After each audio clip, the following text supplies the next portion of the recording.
Wednesday, everybody, Delaware Valley and beyond. Hope you're having a great one. Dylan McKinnon is already the MVP of the show today. He's running around like a madman, getting signs changed. He is the best. Amy, I don't know if you noticed yesterday, Amy Fadul with us today. Yes. There was a lot of salmon shirts going on yesterday. Did you?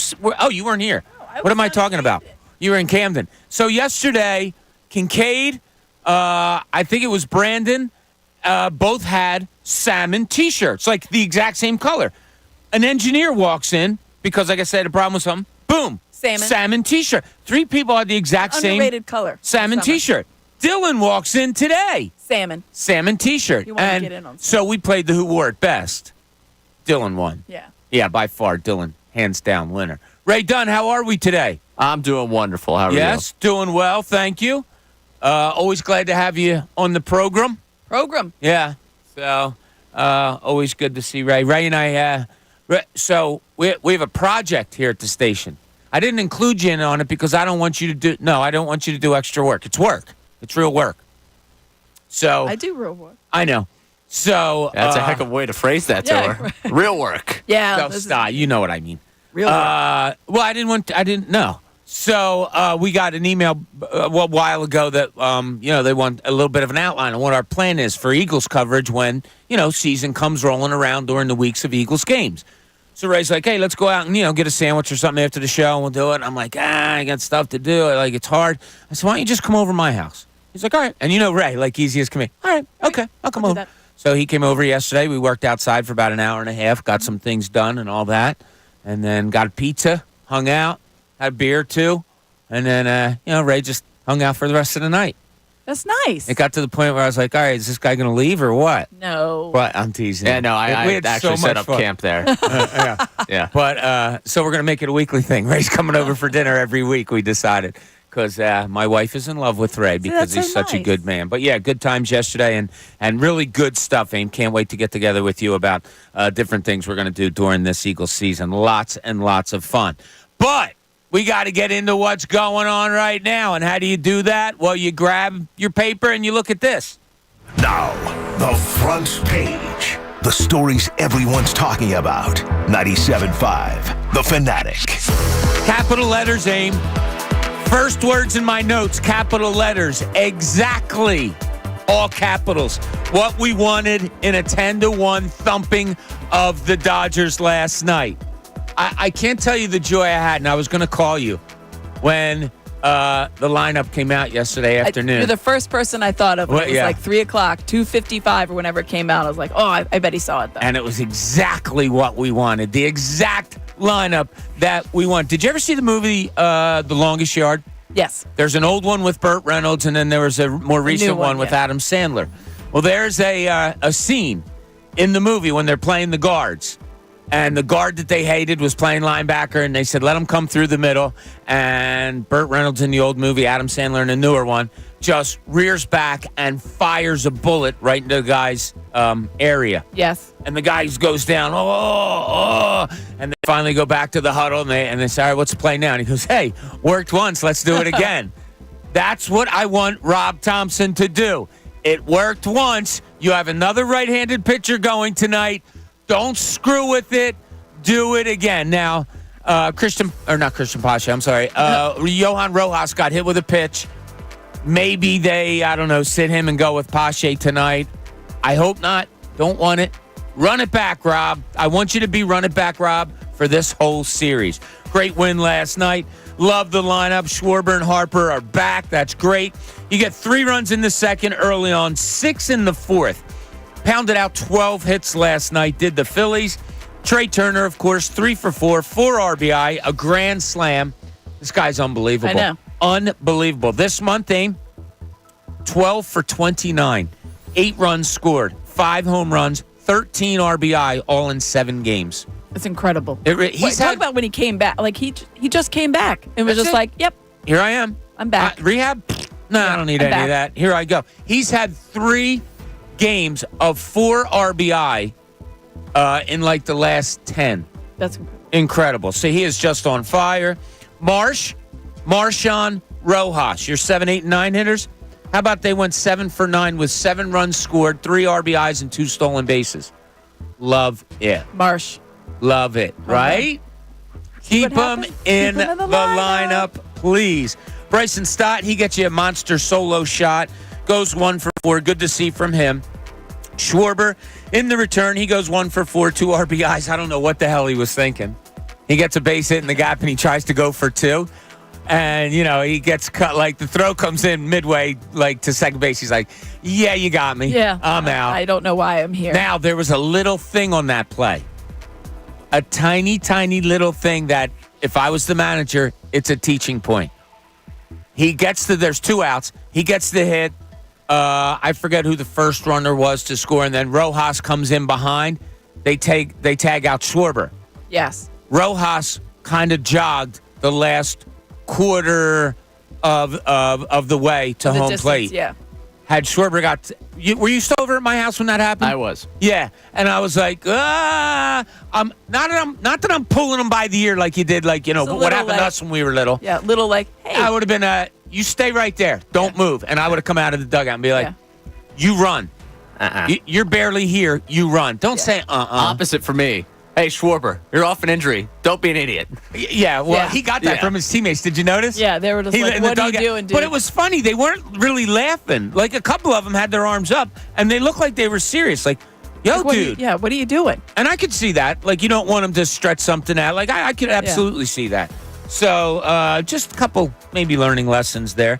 Let's see. Phillies are now 59-32. Oh, Harper, 0 for 4, 2 strikeouts in his first game returning. Had a couple of really good swings. Got down 2 strikes on a couple of at-bats, and then got wicked curveballs to get him out. But he looked fine. He was swinging fine.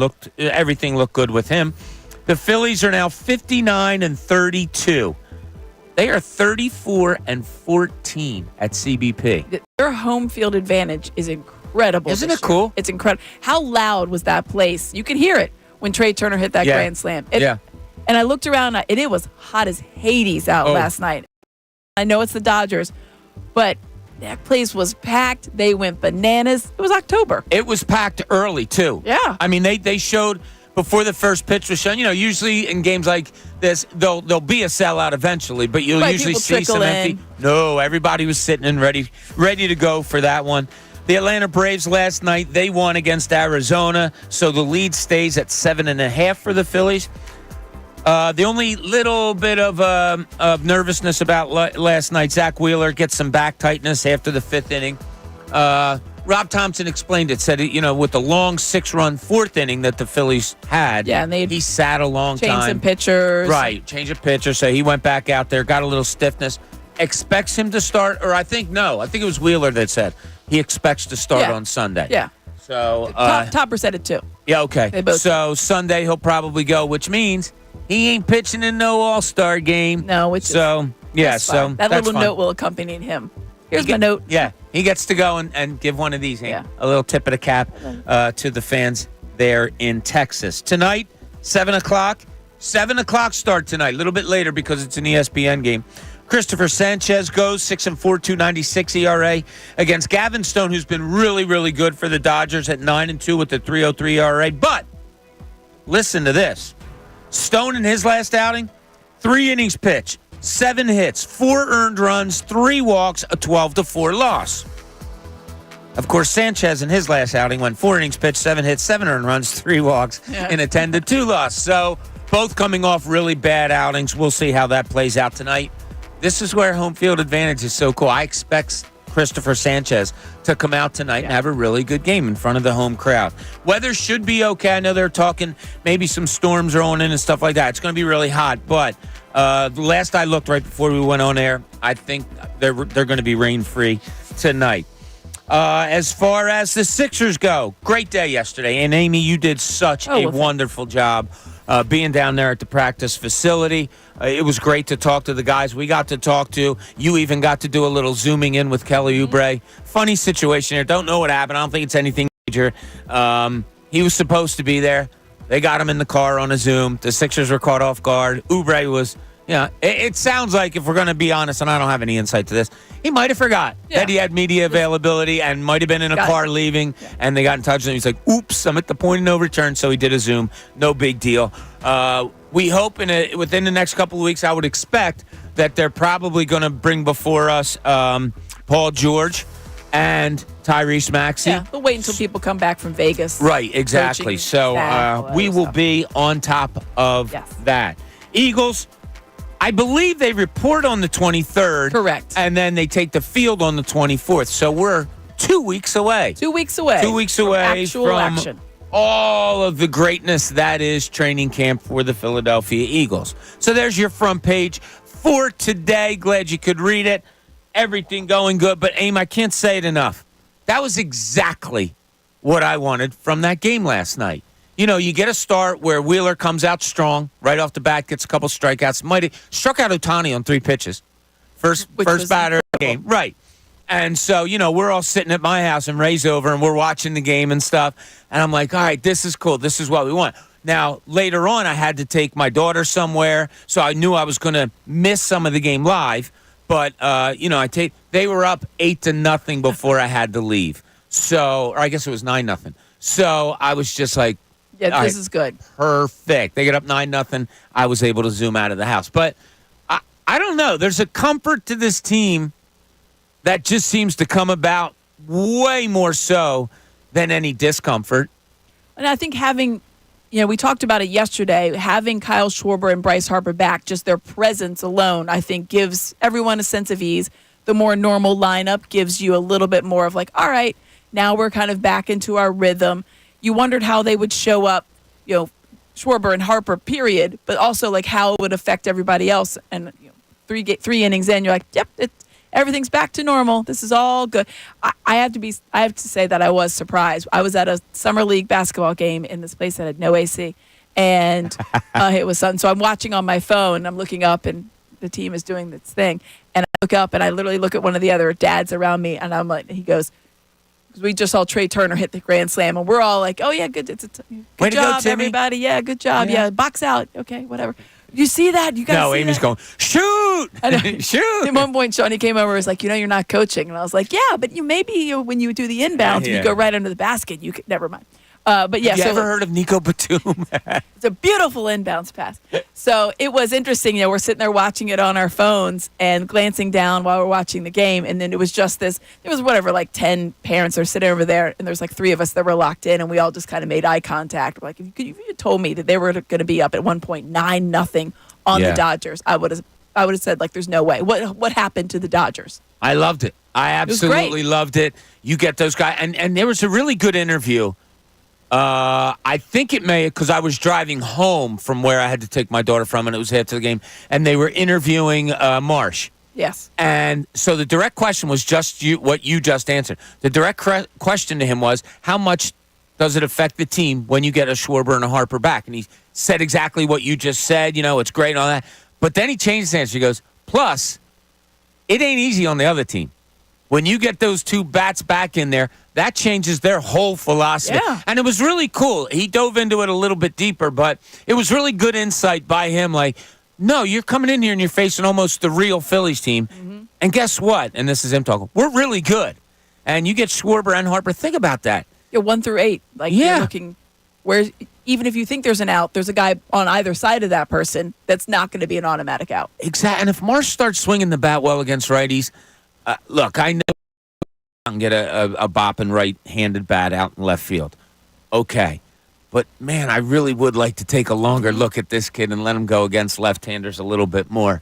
But, Ray, last night, you see that? Is it like a familiarity? Like, oh, yeah, shoo, here they are. This is the team I'm talking about because the lineup is so good. Not that we forgot how good it was, but it was a mishmash of a lineup when they were out. Yeah, it's nice. We were talking about Brandon Marsh when he was hitting cleanup, just a few days ago, and now he's hitting 7th, and he looks way more comfortable down there. You try and take a couple of batters off, and it ends up being Marchand, and Rojas last night. Like the bottom of the lineup, the way they produced, it was like, yeah, it's nice to have Schwarber and Harper back. Those guys down there look way more comfortable than the guys coming off the injured list. It's like, oh, yeah, a little bit's been taken off my plate. Well, now I can show you what I could do a little bit more.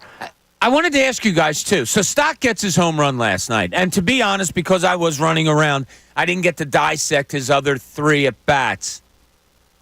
I don't think I said. So I'll be honest. But do you think there's a comfort level? Like, do you think now he's like, all right, man, I'm struggling. He knows he's struggling. Yeah. There hasn't been a lot of greatness going on with him as far as hitting so far this year. I'll still take him in my lineup every single day. But do you think, like, all right, I'm back to the 5 hole. Maybe it eventually becomes the 7 spot, 6 spot, whatever. But do you think there's like a sigh of relief there that, okay, good. I would think some of the pressure's off. Yeah, right? To go from batting, first or second to now you're batting a little bit. And you have a lot more, protection, so to speak. There's guys that are going to do more in front of you. And I feel like that would, obviously he could only speak to it. But I would think if it was me, I would have been like, all right, if I get something done, that's great. I'm going to get maybe some better pitches because of where I am. When you're the further up in the lineup, obviously that says something. There's a reason those guys are called certain things, 2-hole cleanup and whatever else. They're expected to get on base. There's a little bit more pressure in those spots. So when you're down a little bit, I would think it does take a little bit of pressure off. Yeah, I would hope so. And that swing last night for that home run was sweet. And he really got around on one. Hopefully that's the change of something to come. We had a great day yesterday talking with the Sixers. And this is all related to Phillies also, so I'm not just jumping ship here. Because we know how good that locker room with the Phillies is.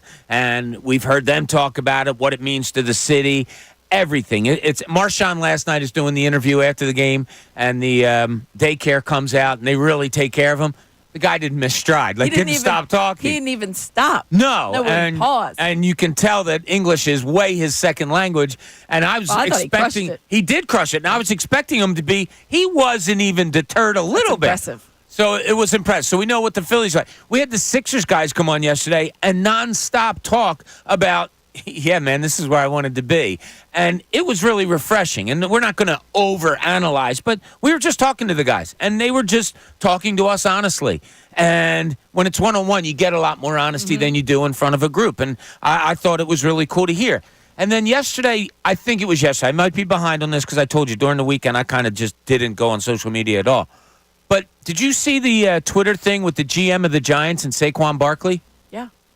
I mean, he's now. Was this on Hard Knocks? Maybe it was. Yeah. Okay. It was on. I haven't last weekend, but yeah. Yeah. So, but if in case anybody didn't see it, the GM's talking to Saquon. They're kind of saying like, "Well, we know that you want to look for some, and we decided that we'll let you go look in the market and then come back to us if whatever." And Saquon Barkley in the middle of it goes, "Yeah, you know where I want to be." People are taking that. Was he saying Philadelphia? I didn't take it like that. I didn't know. It was an honest question. I because took it I was relating. I want to be here. This is where. But I don't know. Just take care of me, and I'll take care of the football thing. Because the previous episode, there was the behind the scenes, and I've wondered after watching the very first episode if they'll ever do this again, like with the offseason. Because I think the Giants certainly not. You had all these execs in this office talking about how Saquon's not going to garner that kind of money on the market, and how he's not going to be as in demand. No one's going to pay him that, and we should be able to either franchise or do whatever with him, and he'll come back. Like they were very sure, like they're all reassuring. Oh, absolutely. There's like one voice of dissension being like, well, maybe there could be another team. But when he said that, I took it as like, oh yeah, like. I saw somebody question it on Twitter, and like I said, I looked at it real quick. I didn't watch the show. I was asking you guys more because I wasn't informed, because I was wondering, oh my God, was this another guy? Because that wants to come to Philadelphia.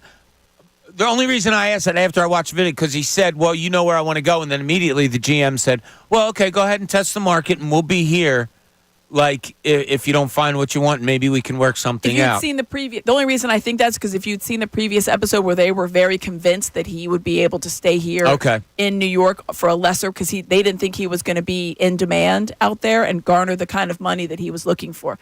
And I don't mean to say that he didn't want to come here. Right. But I can't imagine you have that conversation with the general manager of the Giants saying, yeah, you know where I want to be. Wink, wink. I think that'd be pretty cool. Okay. Yeah. It would have been great if you like rolled in with like a Jalen Hurts shirt and be like, yeah, you know where I want to be. Yeah. Like Paul George did. Yeah, why not? You know, like a little Allen Iverson stuff going on. I wonder if Dr. J looked at him and goes, seriously? Looks down at the chair, is like, Dr. J. Yeah. And I had to take my shoes off in your house? Yeah, everybody with the shoes off. I like that. I remember when the Sixers' new ownership took over, and I'll keep names out of it. there was a prominent person in the Sixers meeting with some people in the new ownership group. And I'm not talking, it wasn't Josh Harris. I'll say that right away.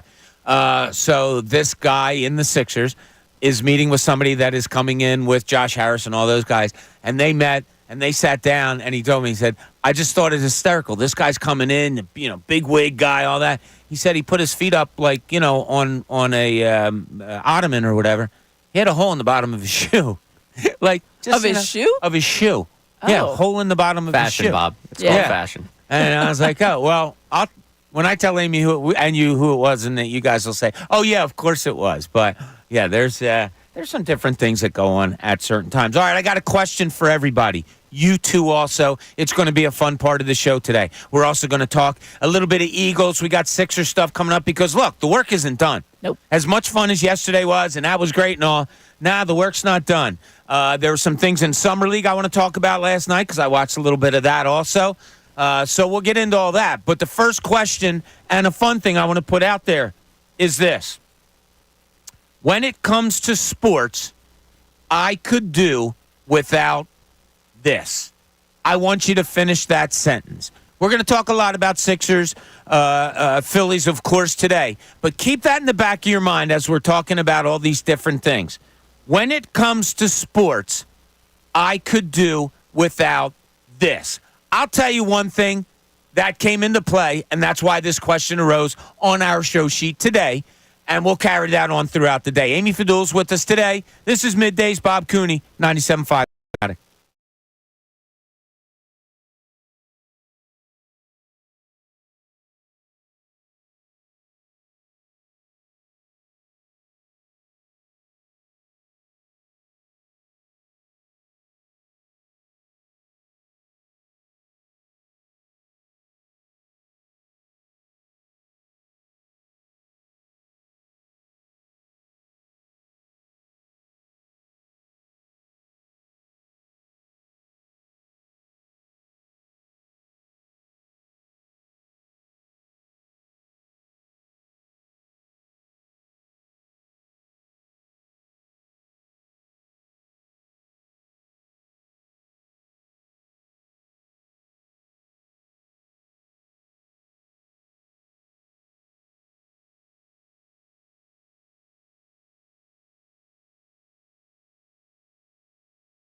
Welcome back, 10:30 on this hot, humid Wednesday. Hope you're taking care of yourself out there. All you workers outside, please be careful. Don't want anybody going. I mean, it was funny last night. I guess it was when we were sitting outside. You could feel like the heat, and then I went inside and later on in the night, and I was going through Twitter.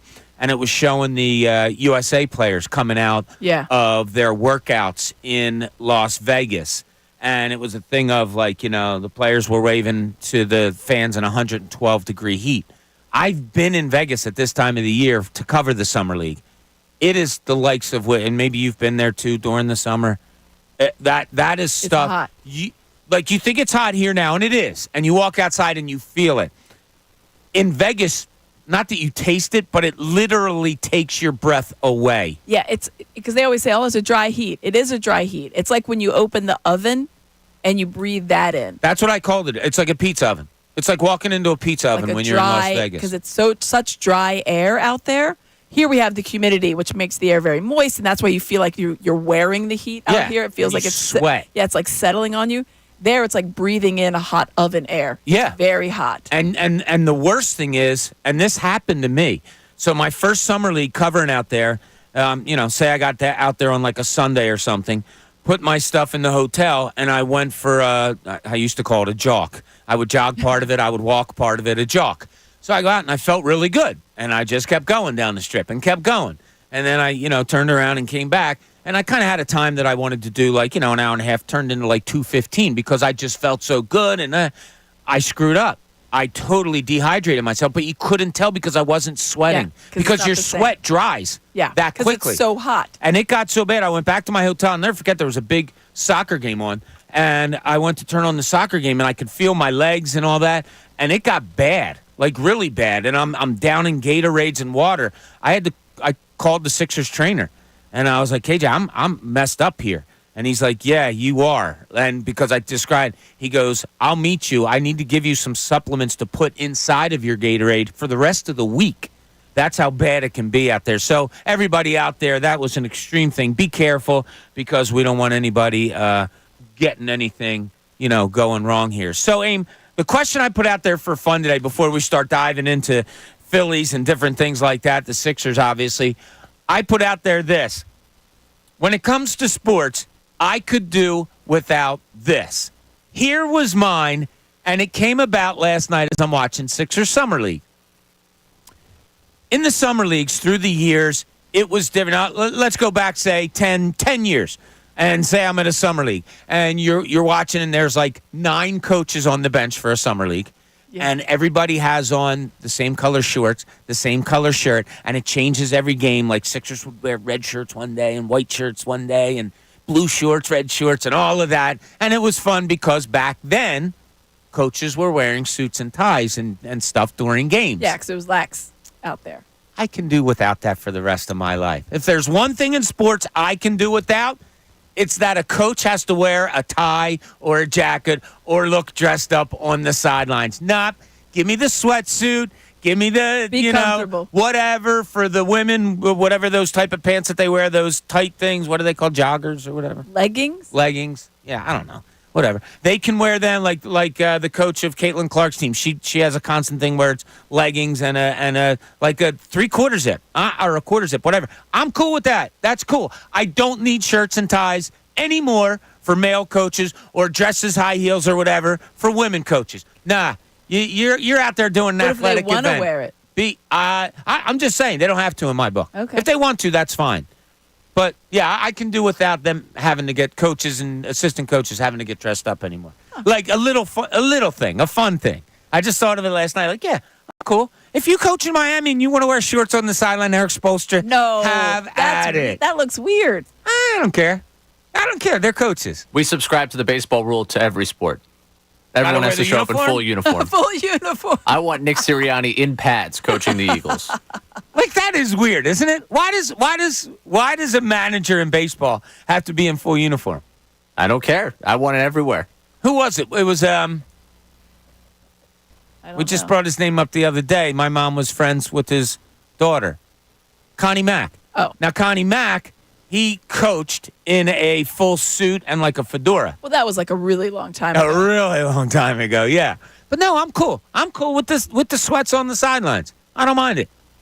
So one thing I can do in sports in sports. I think there's a couple is things. To dress up. I know one thing you can also do without is the ball girl, ball boy situation at Wimbledon. You need them. You do not need to train these people like they're going into the military. Every time I watch it, well, at the break, I'm going to put on Wimbledon again. We're gonna. I thought about when I watched it, some highlights the other day, and the guy came over and he like shook his head like those tennis balls are not good enough for him. Now, do these kids get berated if the balls that they have in their hands and don't chose it poorly, sir? Yeah. I mean, it is. It's like it's almost like they're in the military. Yeah, I don't. That's funny. When you first asked that question, I had to think, and I was like, "What don't I like?" Because it's something I don't like about sports. And then when you started talking, I'm like, well, there's some. So it's a tradition, kind of more that you don't have any use for. Kind of. It could be like when I brought this up to like pants. Golfers have to wear pants. That's a good one. Could you do without that? Like I don't really. It doesn't. I could do without it. It doesn't bother me. Yeah. The only thing that really bothers me are rain delays.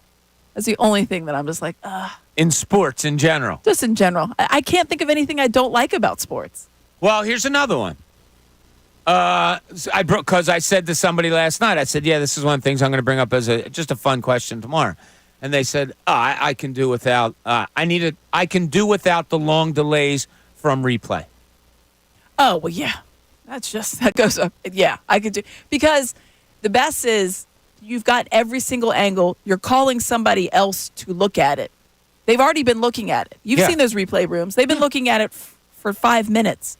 What's taking so long? I got to tell you, and I'll bet you this happens among the three of us. A play happens, you sit on replay, okay, out safe, inbounds, out of bounds, whatever. And we're right 99% of the time. We look at it once. I think you get one try at it. Because otherwise, Jim Lynam says the thing. Jim's like, what are we doing? Like, what? If you didn't see it after 14 angles, just call it, then that's enough. But you should get one look at it. Ray, do you have one when it comes to sports? This is one thing I could do without. The replay review there, yeah. I want it timed because I hate that. Right. Takes too long.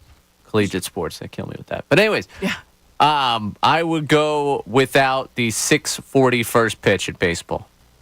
You don't like that? 7:05, man. No. We already did the pitch clock. We've already got the shortened games. 9:10 to 9:30 being the end time of a game. No. 6:40, too early. Not really? Too early. Too early. No. Yeah, I hate it. I'll never get used to it. Wow, in like 5 years, he's going to be like, remember when they used to have 7 o'clock? I already did when I was in Chicago because the Cubs start the game at the proper time. That's at Central Time. They're completely messed up. Yeah, it was 7:05 their time. I was able to get to the game in a timely fashion because it was 7:05. You're done work at 2 o'clock. 6:40. I'm looking out for everyone else, man. They get there. It's for the kiddos. I looked out last night. The kiddos aren't in school. Those stands were stuffed last night. The kiddos aren't in school anymore. Make it back to 7:05. Give me some time before that game. Jeez. All right, I got another one. If there's one thing in sports I could do without, and I can't believe this is still in sports. You mean to tell me that in this day in technology, we still have 2 guys holding onto a pole that's 10 yards apart? You're 100% correct. I knew you were going to say this. I mean, what are we doing? Why can't you there's a chip in everything else. It amazes me. Put a chip in there. You can, and they're like, all right, here comes a guy. The chain gang comes out and measures it, and you're 2 lengths short. Yeah. You know where that ball's going. You know where the ball is.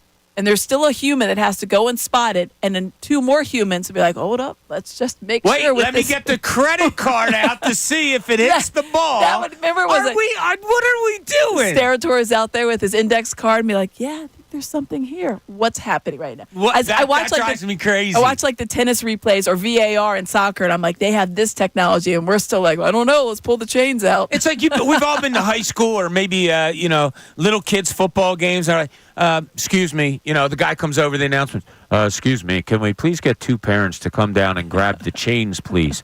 And then they'll come down, and I'll be like, wow, I bet you they could do that in the NFL. Is there anybody from the NFL here that's like scouting these parents to say, hey, you could be on the chain gang in the NFL?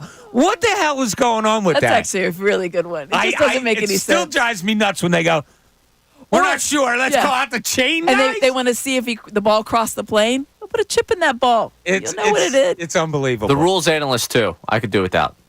The rules analyst? Yeah. I like me some guy. Steve Javy. Nah, Steve's a good friend of mine. Yeah, sorry. I need journalist. I need Gene Steratore in his Pittsburgh accent to come tell me a bunch of stuff. Yeah. Gene Steratore, like, for those that don't know, so he was the referee when the Eagles won the Super Bowl against the New England Patriots. Because him and his crew, trust me, did a great job. They decided, like, that day, guys, we're going to let you play.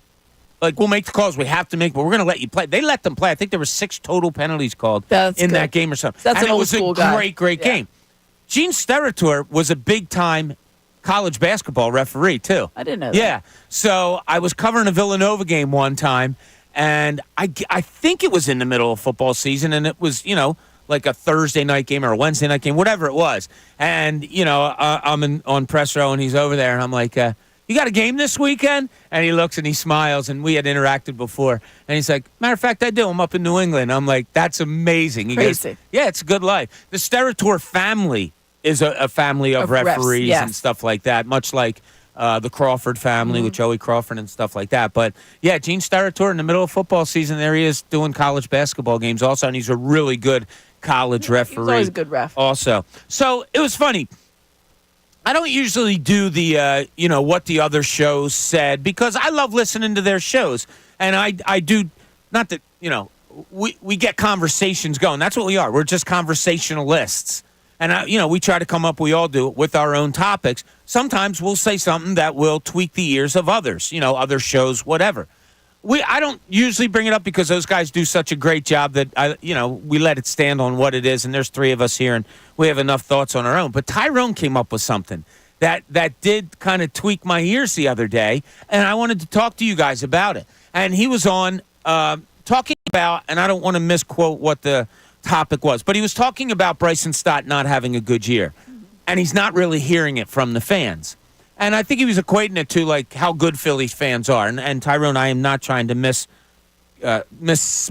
on what your topic was. But, from what I could hear, because I was in and out of the car, it was a good topic, talking about, that's how good Philly fans are now. And I guess the standing ovation came into play and all that, too. But what I want to talk about when we get back is, not are we giving players passes, but is the success of a team maybe overriding something that's right in front of our face that we're not maybe paying enough attention to? We'll talk about that when we get back. A whole lot more. The question that's out there for you, 610-632-0975. When it comes to sports, I could do without this. It could be the smallest little thing. It could be a big thing, but we want to have some fun with it on this Wednesday. Amy Fadul's here with us. Ray Dunn producing. Bob Cooney here. Middays, 97.5, The Fanatic.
Welcome back as we approach the 11 o'clock hour. Amy Fadul with us all day long today as we get through some fun stuff, too, as well as talking about the Phillies' absolute thumping of the Dodgers last night. Great to see. Our friend Mike just texted me, and he says, how good are the Phillies? Question mark, question mark, question mark. Casty, Harper, and Bohm were 0 for 12 combined, and they beat the second-best team in the Major League Baseball 10-1. It's actually pretty funny. When That's you think not about it bad. like that. Well, when you go 7 for 9 from 7, 8, and 9, Yeah, right. That's pretty cool, too. So a lot of good stuff there. We'll dive into it a little bit more. I brought it up before the break. Bryson Stott is not having that good of a season at the plate. He's been hovering around the 240 mark. There's stuff like that, and you can go in about the different reasons for it. But sometimes eye test comes first. With me, it does. Something doesn't look right with him at the plate. And he's always been a great two-strike hitter. So you never worried about that. I don't know if it's an overswing, if there's an overstride. I don't know what it is, but, because I'm not good enough to sit down and break it down. But there just seems something different about him, Aim. Yeah, and I don't know what it is. I mean, you want to think he's pressing a little bit. Is he trying to do too much? And then you wonder, why is he trying to do too much? Because of where you're hitting, it's unnecessary. And the fact that everybody else is, usually hitting. Or is it just a thing of he's just not seeing the ball as well as he has been? I'm sure he's, talked to a lot of the, coaches about it. I'm sure he's talked to a lot of his teammates about it. Just to see what they can do. And it's one of those things, I'm always curious, because there's guys, obviously, who are very good hitters on that team.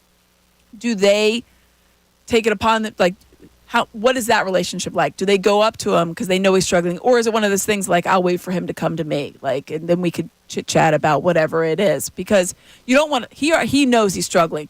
So you wonder if it's putting too much on him if you come over and you're like, hey, here's what I'm seeing. Or is it just very nonchalant? Here's what I saw from this guy. Because you see them talk a lot. Right. Kyle Schwarber, I think, is a big guy. He'll come back in after his at-bat, and he'll say, this is what I saw, this is what and we've seen it in the postseason where he'll literally say something, this is what you're going to see. Mm-hmm. And it helps the guy.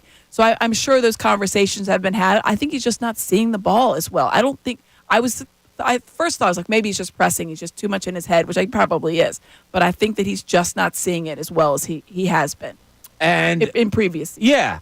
This could be a big talking point if the Phillies were, I don't know, hovering around 500, or if not even say that. Let's say if they switch places with the Braves and they were 7.5 out of first place behind the Braves, this would be a much bigger talking point. Yes. What happened? Alec Bowman and Bryson Stott were the two guys you thought, okay, they're the up-and-comers. Yep. This is the year. It's your next step. And then one of them's failing out. Do you think it's easier for Bryson Stott when a team's going this well? Or it could also be a case of, wait for me, guys. I want to join the fun, too. And he feels like he's, lapsing behind a little bit. Yeah, I mean, easier in the fact that it's okay, the pressure's not as much on. I don't have to, do too much. But also, he wants to carry his weight. So I think that that's a different kind of feeling. I think for him internally, that's the pressure. External pressure is, listen, no one's on you. No one's listen, you got to do this. You got to do this because everybody else is really struggling. It's internally, he looks around and sees everybody down that lineup, even guys that are not good hitters, that are hitting better than he is. Right. And I would think that would be the frustrating part. So then you wonder, is that snowballing in his head? Even a guy that was scuffling before, Castellanos, who's now starting to come into his own, I would think that would help him. But at the same time, you wonder if that's not having also he's getting out of his slump. What's going on with me? There's one thing I'm looking for. What makes me feel kind of comfortable that Stott will turn this around is the trust that Rob Thompson is showing in him. Now, look, we've seen Castellanos struggle and get dipped in the order. We've seen Brad Marsh hit well and move up in the order. Mm-hmm. And then when struggles come, move down. Rob Thompson, except for a Kyle Schwarber, he's not afraid to move guys in the batting order, which is fine. He has shown confidence this year in Stott, even though the numbers aren't there. Puts him at leadoff when Schwarber was out. He's pretty solidly had him as his 5-hole hitter. I'm starting to look for that if I see Rob Thompson all of a sudden say Marsh is swinging a good bat and he starts switching them around where Stott goes to like 7 or 8, and then Marsh is moving up, then that's when I'm going to think there might be something more wrong than we even know about. He moved Castellanos a little bit early on when he was really struggling. Yeah, sure. He moved him a little bit, so that wouldn't surprise me, even if it's one spot. And then maybe that's just like, hey, we're just going to try you out here. Maybe you're being more comfortable here. Maybe it's, a better position for you. And the thing is, when you think about the lineup like 1 through 9, the bottom half is obviously not as good as the top. But it's not like it's a terrible bottom half of the lineup. There really aren't as many holes in this lineup as you can see. Like we went to the Orioles game. That top half of that Orioles team is ridiculous. The bottom half is atrocious. Yeah. Cedric Mullins, who's a good player, is batting like 180. Right. So their bottom half it really exposes them, and you worry, for them. And I thought, if you look at it for the Phillies, that's not the case at all. No, not like at all. There's guys that aren't as good, but they're not an automatic out. And I feel like for him, let's just try this out. Let's try you at 7, see how it goes. It's worked for Castellanos. Yeah. Let's give it a whirl. Yeah, no, I didn't mind it with Castellanos. I don't mind it with Stott now. Do you see him breaking out, Ray? Do you see, there's something? Now, he hits a home run last night. I'm not looking at Bryson Stott to be a home run hitter, of course. But that's a good swing on a ball. Maybe you would have rather seen a double so that, something doesn't come into his head. Well, I can hit home runs, but I can't do much else. Well, do you think are you comfortable he could turn this around, Ray, this year? I mean, he just needs to make more hard contact. I think that, like last night, the home run, I don't think it's an example of, hey, I think he thinks he's going to become a home run hitter. I think it's just nice to see him contribute. It might be nice for him to, actually barrel up a ball and see it go over the fence. Like that, to me, the hard contact, and I think there is probably a positive regression due for him because, I mean, you look at a season ago when his batting average of balls in play was over 300. So like when he was putting the ball in play 3 out of 10 times, it was going to end up being a hit for him. That's around like 260 right now for him. Yeah. So like I think they're certainly working on the swing. I think that he might not be as sure of himself up there at the plate right now, but I think there is probably a little bit due for just positive regression. Just again, kind of the way you measure luck in a sport where. Crash Davis said it best. You're able to get just one that bleeds through every once in a while. Everything looks different for you. Mm-hmm. I think that for him might also come into play right here where he's still putting the ball in play, but he's not getting the results that he got a season ago. It's not like he's had a crazy jump in strikeouts. In terms of walking, I think he's close to his number of walks for the entire season for a season ago. So I don't think it's anything that's changed tremendously in terms of his approach at the plate. I just don't know if he's as sure of the swing. He's not getting the contact that he got a season ago. And I think some of it is also luck-based. Yeah, because he'll hit it like right where somebody is. Yeah. Sometimes it happens. There's some hard luck, combination especially of factors. Especially when you're slumping, right? Yeah. Hard luck Nothing follows goes your you way. Yeah. not far behind. All right, when we get back, we had a show that yesterday that if I could, again, be like Tyrone and put a word to it, word of the day, I have that word. And I want to see if it means anything to you guys when I bring up this word. Also, we have some breaking news in the NBA. Yeah, we'll bring that back. Nothing that concerns the Sixers. No. Don't worry. But maybe it could. We'll see. We'll talk about that when we get back. This is Middays, Bob Cooney, 97.5 The Fanatic.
Tell you that 10 o'clock hour, it was brought to you by Window Nation. Take advantage of Window Nation's 50% off sale on all style windows. Plus, make no down payment with no payments and no interest for 12 full months. Call 866-90-NATION or visit windownation.com. Do you get like a little anxious when Dylan comes walking around with the phone in his hand? You never really know what he's going to say or do. No. There's always that moment of like, this, I don't know, like, well, I don't think I'm going to like this. yeah, and he's always got this like kind of half laugh, a look, and a hey, I'm going to set you up for a failure. Here you go. yeah. So watch out. If you ever run into Dylan on the streets, go the other way. Yeah, just that's kind the of only like, advice I can give be you. wary. All right, not huge NBA news, breaking news or whatever, but Kawhi Leonard has decided to pull out of the USA Olympic team, pull away from the USA Olympic team. He will not go to Paris, so that spot needs to be filled. A couple of things that I read, the leading candidate, Derek White from the Boston Celtics. I know he had a good playoffs, but He had a better teammate. How about Jaylen Brown? Jaylen Brown's not on the USA team, is he? no. Yeah. How about Tatum. Tyrese Maxey? Yeah, I thought like when originally the team was announced, Maxey wasn't even a finalist in the final 40, which I thought was very strange. Yeah, that's And then ridiculous. I thought when they announced the team and I knew that Kawhi was still going to be coming back from injury, I was like, there's a good chance Kawhi doesn't play. Jalen Brunson was my first thought. Then obviously he hurt himself. He hurt his hand, broke his hand. Mm-hmm. He would be my first one, but I don't know how, because they need to get out there. Like those guys are training right now in Las Vegas. So Right. if he's not 100%, then you wonder, do you take a chance that he would be ready to go, in a month? Or the end of this month when they play? I don't know. It's kind of like, do you even really need to fill the spot? Like, You look at what that are we team, talking and about I here? know France is very good. I got into it with a couple guys at work because I didn't say that they're going to roll. I said I expect. Like I looked at that team and thought, who in the world is going to beat them? Yeah. And they're like, oh, you don't understand France with Victor. I understand France is very good. Nico Batum is on that team, and obviously Victor Wembanyama. And they've got a bunch of other pieces. But I'm looking, the scoring on that Team USA is out of control. Out of control. Yeah, they should be able to roll anybody. Steph Curry, Devin Booker, KD, LeBron. LeBron is out there dunking on these, under 20. This guy Joel Embiid. Yeah, it's. I get it. Yeah. I'm not saying that they're going to roll. It's not going to be Team USA. I'll say it for you then. They're going to roll. It's not going to be. I don't think you're not going to have the scores like you saw for the original Dream Team. But and that's not another going to thing. see like 112s to 42. Yeah, with Angola not in this Yeah. one. But I was like, this team is incredible. It's incredible. Anthony Edwards, Anthony Davis. It's an incredible team.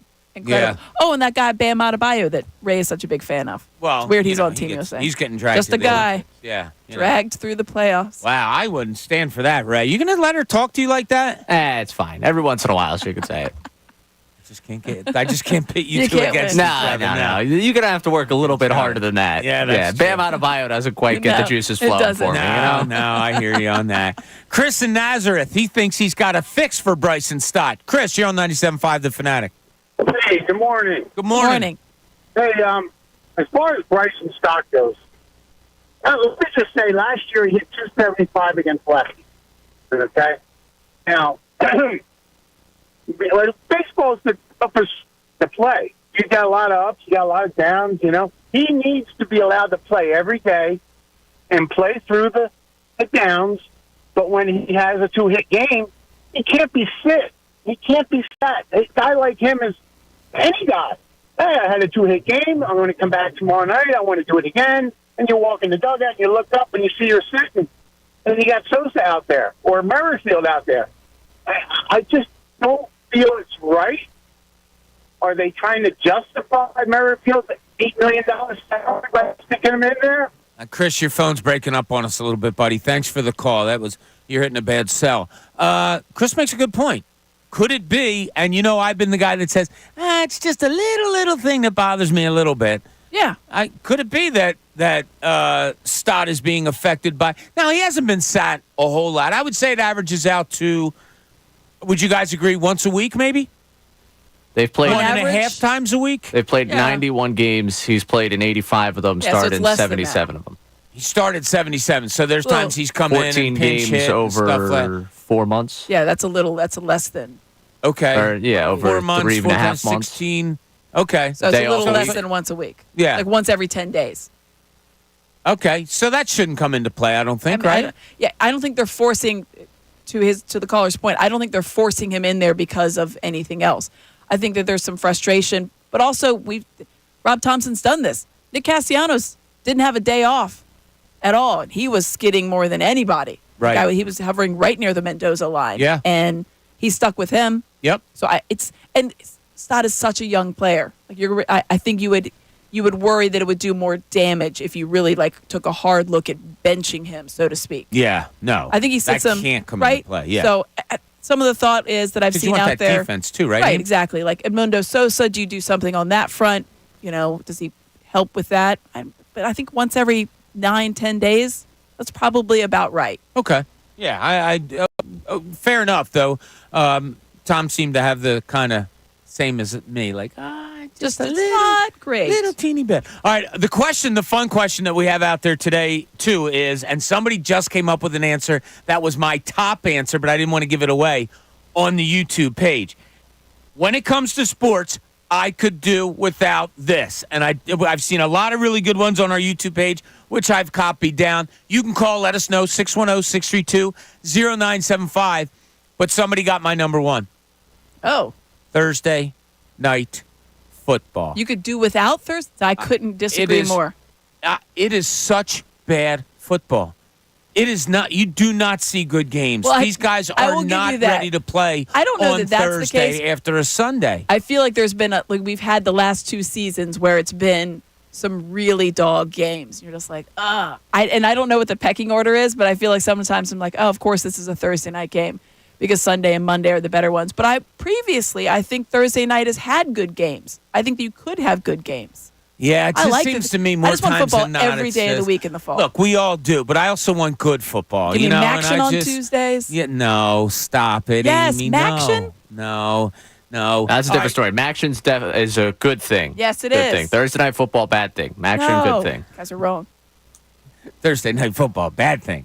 All right, so Tuesday, we're good. gonna make, Maction, Action's good. great. we're gonna make this a Thursday night contest football, now. bad. Amy, get pen and paper ready. All right. Okay. So when you call in and give your point about Sixers, Phillies, whatever it may be, and we're gonna dive a little bit deeper into that. I also want to know when it comes to sports, I could do without this. Yeah, you give have us to give us your this. Your best this. Whoever has the best this is going to is going to win. Wear something. They're going to wear. You have to wear something. But you're also going to win where you have to wear something. A pair of FanFest 2024 tickets. And guess what? There is a ticket rate on Tuesday, July 23rd. 97.5 The Fanatic FanFest 2024 with FanDuel. Saturday, September 28th at Xfinity Live. Get your tickets during our online ticket raid, which is on Tuesday, July 23rd at 9 a.m. It's going to be at 975thefanatic.com. It's the biggest party of the year for Philly sports fans. We're all going to be there. Everybody in this building is going to be there. Celebrity guests, Philly sports legends. There's going to be activities. There's games, prizes, all of that. 975thefanatic.com has all the information for you. And as I said before, if you want tickets, you're going to be able to get them before FanFest on Saturday, September the 28th. So when you call about with your Sixers point, Phillies point, Eagles point, if you give us the one thing you could do without when it comes to sports, best answer, according to Amy Fadul, will win 2 tickets to FanFest. All right, yesterday, Aim. I'm sorry, go ahead. So much power you always give me. I know. Well, you're in charge. Clearly. You are. So yesterday you were in charge too. You running around, getting everything done Up and down the there. steps. Yeah, It was fun. Yeah, I know exactly where you were. I know the whole setup of the place like the back of my hand. So I know you had some running to do. The word of the day that came out of it yesterday, to steal something from Tyrone, the word of the day that came out of our interviews, of the atmosphere yesterday, I think was vibes. And they were good ones. That's the first word I thought of. Yeah, like good vibes. And, Caleb Martin coming on the air with his voice that sounds like it should be on a top 10 radio singing was so songs every surprising. day, right? The way he's talking about, and he downplayed it. The guy left millions of dollars on the table to come to Philadelphia to play. That means a lot. and the way he talked about being a role player here, and I'll do whatever it takes. I just want to be on the floor at the end of games. It doesn't matter if I start, how many minutes, all of those things sounded great. Then we talked to Andre Drummond, and the way he just laughed, and when we started the interview. He had a smile from the instant he walked into downstairs where the scrum was, the entire way upstairs to sit down with us. He sees Vito sitting over there, waves where he's supposed to go. Big smile, hands out. I mean, he was the happiest guy I've ever seen. And you could hear happiest it on the team. You could hear, like I could hear him smiling when he was talking to us. And I asked him about I'm like, what's your rebounding philosophy? Oh, that and was like, great. He's like, and he goes, you know what? I'm going to tell you a secret. And that was like, the vibes are just cool. I want to ask you, is it overrated? Like, I felt, and the reason I think, for those out there listening, the reason I think it's big to me is because I've seen up close, as has Amy, I want to use the right word to describe it, the not so great vibes around the organization, because the playoff happenings of not getting out of a second round, it hangs over you like a dark cloud. And it's always there. Well, something has to change. They've tried a whole bunch of different players with Joel Embiid. Offensive players, defensive players, big men, shooters, point guards. They've tried everything. Yeah. And it hasn't worked. That can only bring you down a little bit. It's palpable. It's something you can feel. They bring in a new coach in Nick Nurse. You know, when I went down at the beginning of the season and had a one-on-one with him, all right, and talking to other people, I can feel it. I can feel some little bit different here. The players seem a little bit happier. The people around the organization were like, yeah, this guy's really good. Mm-hmm. You felt it a little bit. Then we get these players on yesterday and talking the way they're talking. And we've heard Paul George on his podcast and all, not having been here yet, but talking about how much he can't wait to play with Joel Embiid and the selling point of coming to Philadelphia and all. It might feel more to me because and to you because we're a little bit closer to it than maybe the people listening. Am I overrating it, Aim? No, I don't think you're going to. There's a reason Garrett Stubbs is the backup catcher and will continue to be the backup catcher. And it's not because he's the best one. He's serviceable, and that's matter. But we talk about how you don't upset the apple cart. Don't make any. You have to read the room. That's true for literally anything. You could have a party that you're planning and you want to have a certain vibe to it. You could be at a workplace. There are certain things you don't want to upset the apple cart because the vibes are good, the mojo's good, the feeling is good. If people feel good, good things happen. And I feel like that's true for a lot of things. But your point about how different, I know we talked about it, how different offseason was last year compared to this year. Yeah. Last year, it wasn't even apathy. It was just, it was just a bummer because they had lost the Celtics series the way they did after having it in their hand. Yep. Then you had the unknown of whatever the craziness of James Harden was. And there was nothing positive, no momentum going the Sixers' way. And it was just like, the season's here. All right, well, it's the same thing. There is good stuff happening. And I think I said it yesterday, just because we don't know who the rest of the roster is, and yes, I know they still haven't gotten past the first round. I saw it all over my social media because I was jazzed. Because I was talking to these guys, and I could see it in their faces. It's hard not to get excited when they're excited. They didn't get. I know they haven't. But just because you're seeing, it's like the same thing at the beginning of the Philly season. Just because you think you know what's going to happen doesn't mean you can't enjoy what's happening now. Yeah. You can still enjoy this. I think vibes are very important. I think mojo is important. And I feel like those guys know it too. These are all guys that have been around the league. Andre Drummond's in his 13th season. He knows when he's on a good team that's positive and what that can do. He also knows when he's on a bad team. This guy's been on the Pistons and he's been on the Bulls. He's fully aware what the difference is. Kelly Oubre spoke about that last year, how different it was for him being on a winning team.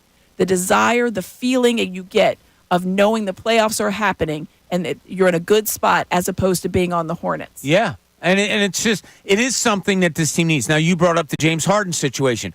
That was also exaggerated a little bit because we as a fan base, them as an organization, had just gone through pretty much the same thing just a couple years ago with Ben Simmons. Really, we're doing and this it was again. like, oh my God, here it goes again. And so, a vibe thing I think is important right now for this team specifically because there have been some doldrums, should we say, in other places. So, wow. I had no idea what that was. You mentioned doldrums, and I found the thanks Ben Simmons drop. I had to make Ben sure. Simmons. Okay. That was. Woo! Yeah, Can I expect that? That was pretty good. Yeah, Em in the Northeast wants to check in with us. Em, you're on 97.5 The Fanatic. Once again, Ray Dunn being the bigger person. Don't worry, Ray. I got your back always. Wow. Okay. Now, I like it. my Phillies point is for the remainder of the JT not on the field games, I think Marchand should get the majority of those games. And then when JT comes back, Marchand goes back to the minor leagues so he can get some reps. As to what I'm sick and tired of seeing, I can't stand sideline reporters.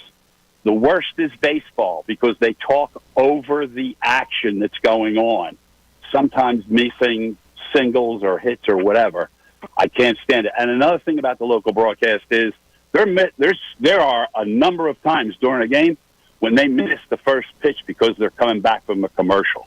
Well, it's funny. Can't really control that. And thanks, Em. I appreciate that. Well, it is because I said it to Donna. It does happen. That's not just local broadcast. Yeah, I said to Donna a few weeks ago, I said, oh, wow, they always miss the first pitch in the bottom of the first inning coming back to, the broadcast with Tom McCarthy and all that stuff. Like that first. And then, like, a couple days later, I saw somebody ask Tom on Twitter about it. Yeah. And Tom said, ooh, I didn't even know that. He said, and Tom's so great at that. People talk to him on Twitter. Even if they bust on him, he comes great right back at back. Actually, hey, I'm sorry you feel that way, but thanks for watching. I love that stuff. But, I did notice, and Tom was honest. He said, I don't know. I'll have to check out why that reason is. But sideline reporters, when they're doing their job right, it's a really good thing. A player hobbles off the field, and you're like, they can what go happened? Over there. Hey, I was listening in on the And I say that when they do it right, because there has been some people sideline. Like, you got to do that, right? Somebody gets hurt, you got to do that. And then you should be able to. Times, that you question, like, why didn't you get You should listen in on the huddle. Hey, this is what coaches relaying to them.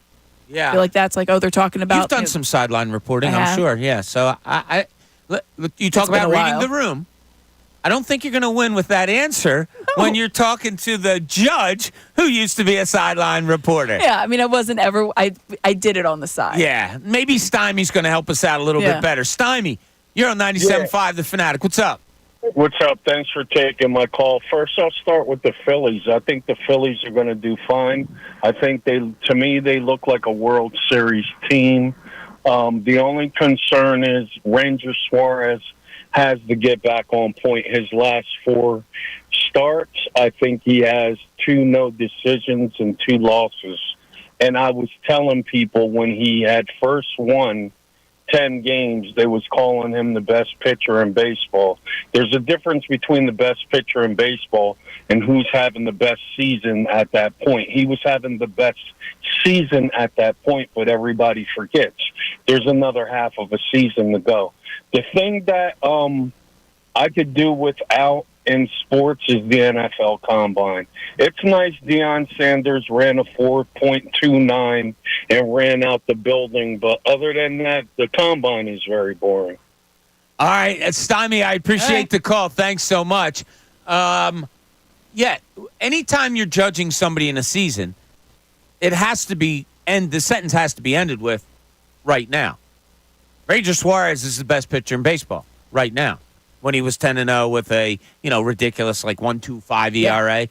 Yeah, of course. When the season's over, that's when you do your voting for MVP, and that's when you look at the season as a whole. But right now, Phillies are the best team in baseball. Now maybe over the next 10 days or 10 games, Phillies could go 0-10. There could be another team, the Dodgers go 10-0, and you say, oh no, they're playing the best baseball right now too. Sure, that's all movable. Those are all movable parts. We understand that, but don't you put that evil on me, Ricky Bobby? No, you did that yesterday, didn't you?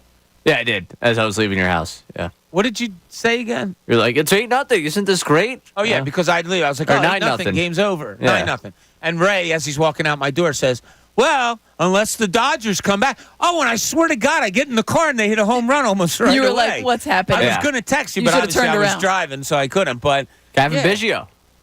Yes, it was a long time believer in that guy, and Gavin Biggio. He has not paid off I have a thing for those types of second basemen. I don't know what it is. Bryce Terang, another one that long time believer. Former Sons Major of League former- players? No. Second baseman that for some reason can't. Terang's not hitting for average, but can't hit, but just see pitches really well. And I've decided it's a type for me because it always ends up my dynasty fantasy baseball team where I draft guys like that and they can't hit. Like a Kevin Biggio. Yeah, Biggio, a long-time believer in Biggio, and he did not pay dividends. No. He was. So if somebody went to you and say, Ray, what's your type? You would say second baseman. No. For me, it's definitely speedy center fielders. No, if there was. Okay. All right, that's cool. I can. Oh, big night for Ray tonight. No, Tonight, not tomorrow. Tomorrow night. Huge. I'll let you know why when we get back. I'm excited. He brought it up I'm so excited, I might share the night with him. I'll let you know what it is when we get back. But when we also get back, more Sixers, more Phillies talk, obviously, and also what's the thing you can do without when it comes to sports. Amy is judging. The winner gets 2 pair of tickets to FanFest. We'll have that and a whole lot more. This is Middays, Bob Cooney, 97.5 The Fanatic.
Gracious, we're back. It's 11:30 here on this Wednesday. We were just teasing Amy, and she was teasing herself. She has a lot of old lady phrases. Yeah, I use a lot of old lady phrases. Yeah, I picked them up from my grandma. Her favorite is fella.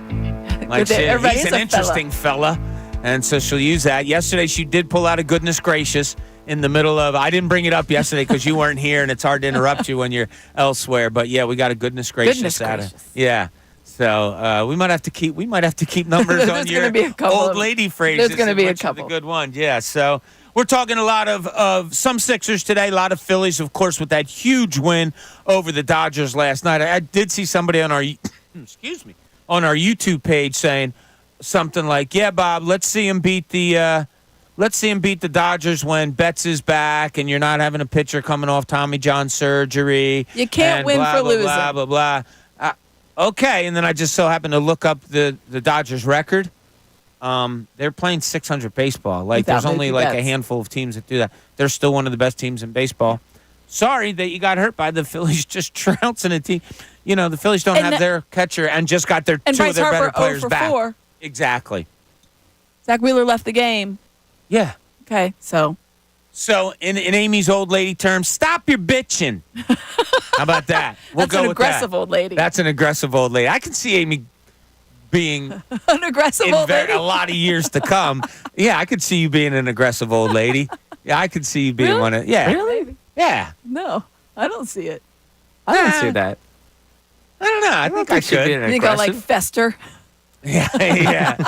Shoot to her grandson as he's dribbling down the. Shoot it. What the hell are you doing? Shoot the ball. They just dribble too much. I'm like, Listen you're dribbling to me, into fella. traffic. Come on, guys. You don't put points on the board by dribbling. Shoot the damn ball. 9-year-old summer league. Yeah. Shoot the ball. See, I can just tell. I can see Amy being like that. I see old Amy as someone sitting there. Let me tell you a little bit about Kentucky when Coach Cal was there. Back in my day. Yeah. They never won anything, and the guys were only there for 1 year. They had these 5 freshmen this one time. It was incredible. No, Anthony Davis's kid. Can I tell you more about him? Bam Adebayo, kids. He did not. He did not get enough respect. Yeah, it's. Yeah, they didn't love him enough. No. Yeah, exactly. People don't know. We are diving into a little bit of Sixers today as we had a great day with them yesterday. We were talking vibes. Great vibes from the players that we got to talk to yesterday. Even Kelly Oubre, who did a Zoom, Amy was saying he was so happy to be back. And, of course, we had on Caleb Martin and Andre Drummond, and they professed their anxiousness to play here. Kelly Oubre talked about how he fell in love with basketball here. That's an amazing, isn't statement. it? Incredible statement. Yeah, fell back in love with basketball. Makes you wonder, like, wow, you're scoring 20 a game, for a bad team down there in Charlotte, and you weren't enjoying the game. No, not like to the degree that he was. Yeah. And obviously, he was working hard, still scoring. But I think coming here in this environment, with this situation, with these teammates, with this coaching staff, everything, the fans, every single one of them to a man, Caleb Martin, Andre Drummond, Kelly Oubre, all talked about the city of Philadelphia as a whole is one of the reasons that they love it, and the fans. Caleb Martin said, I got everybody chicken the last time I played here, which is true. That was that play-in game. He was bricking. 0 for 2 from the line. But the passion, and I know it's a double-edged sword. They hate it when they're against it, but they appreciate it because they know how good it can be. Yeah, a lot of fun talking to those guys yesterday. Maybe we'll call up some audio a little bit later to go back over that because it was just such a good feeling. And then, you kind of carry the day out and you go into the night and boom, there go your Phillies scoring 3 runs in the third, 3 in the second, 6 in the fourth.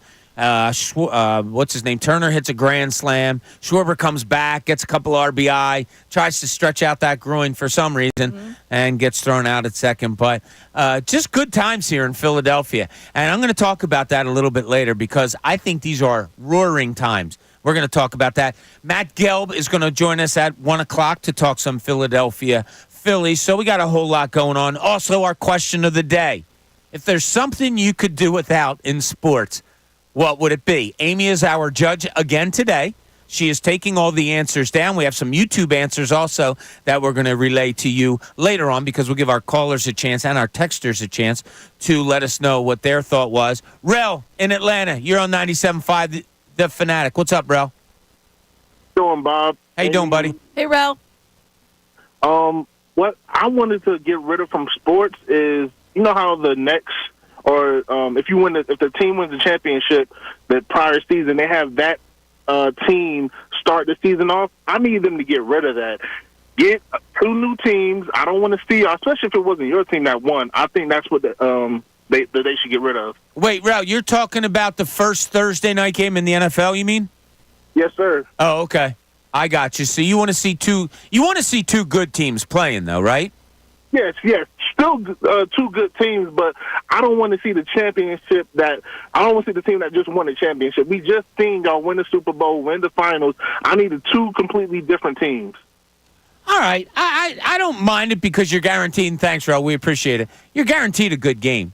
Yeah. And, we have... I see what he's saying, but I don't know. It's like a reward also to that team. It is. We start the season. Why? Because we were one of the best last year. Yeah. We have a tradition on that night. We do our fantasy football draft that night down in South Philly. So we've had the same guys in this league for like 20-plus years. So we're pretty quick at doing it.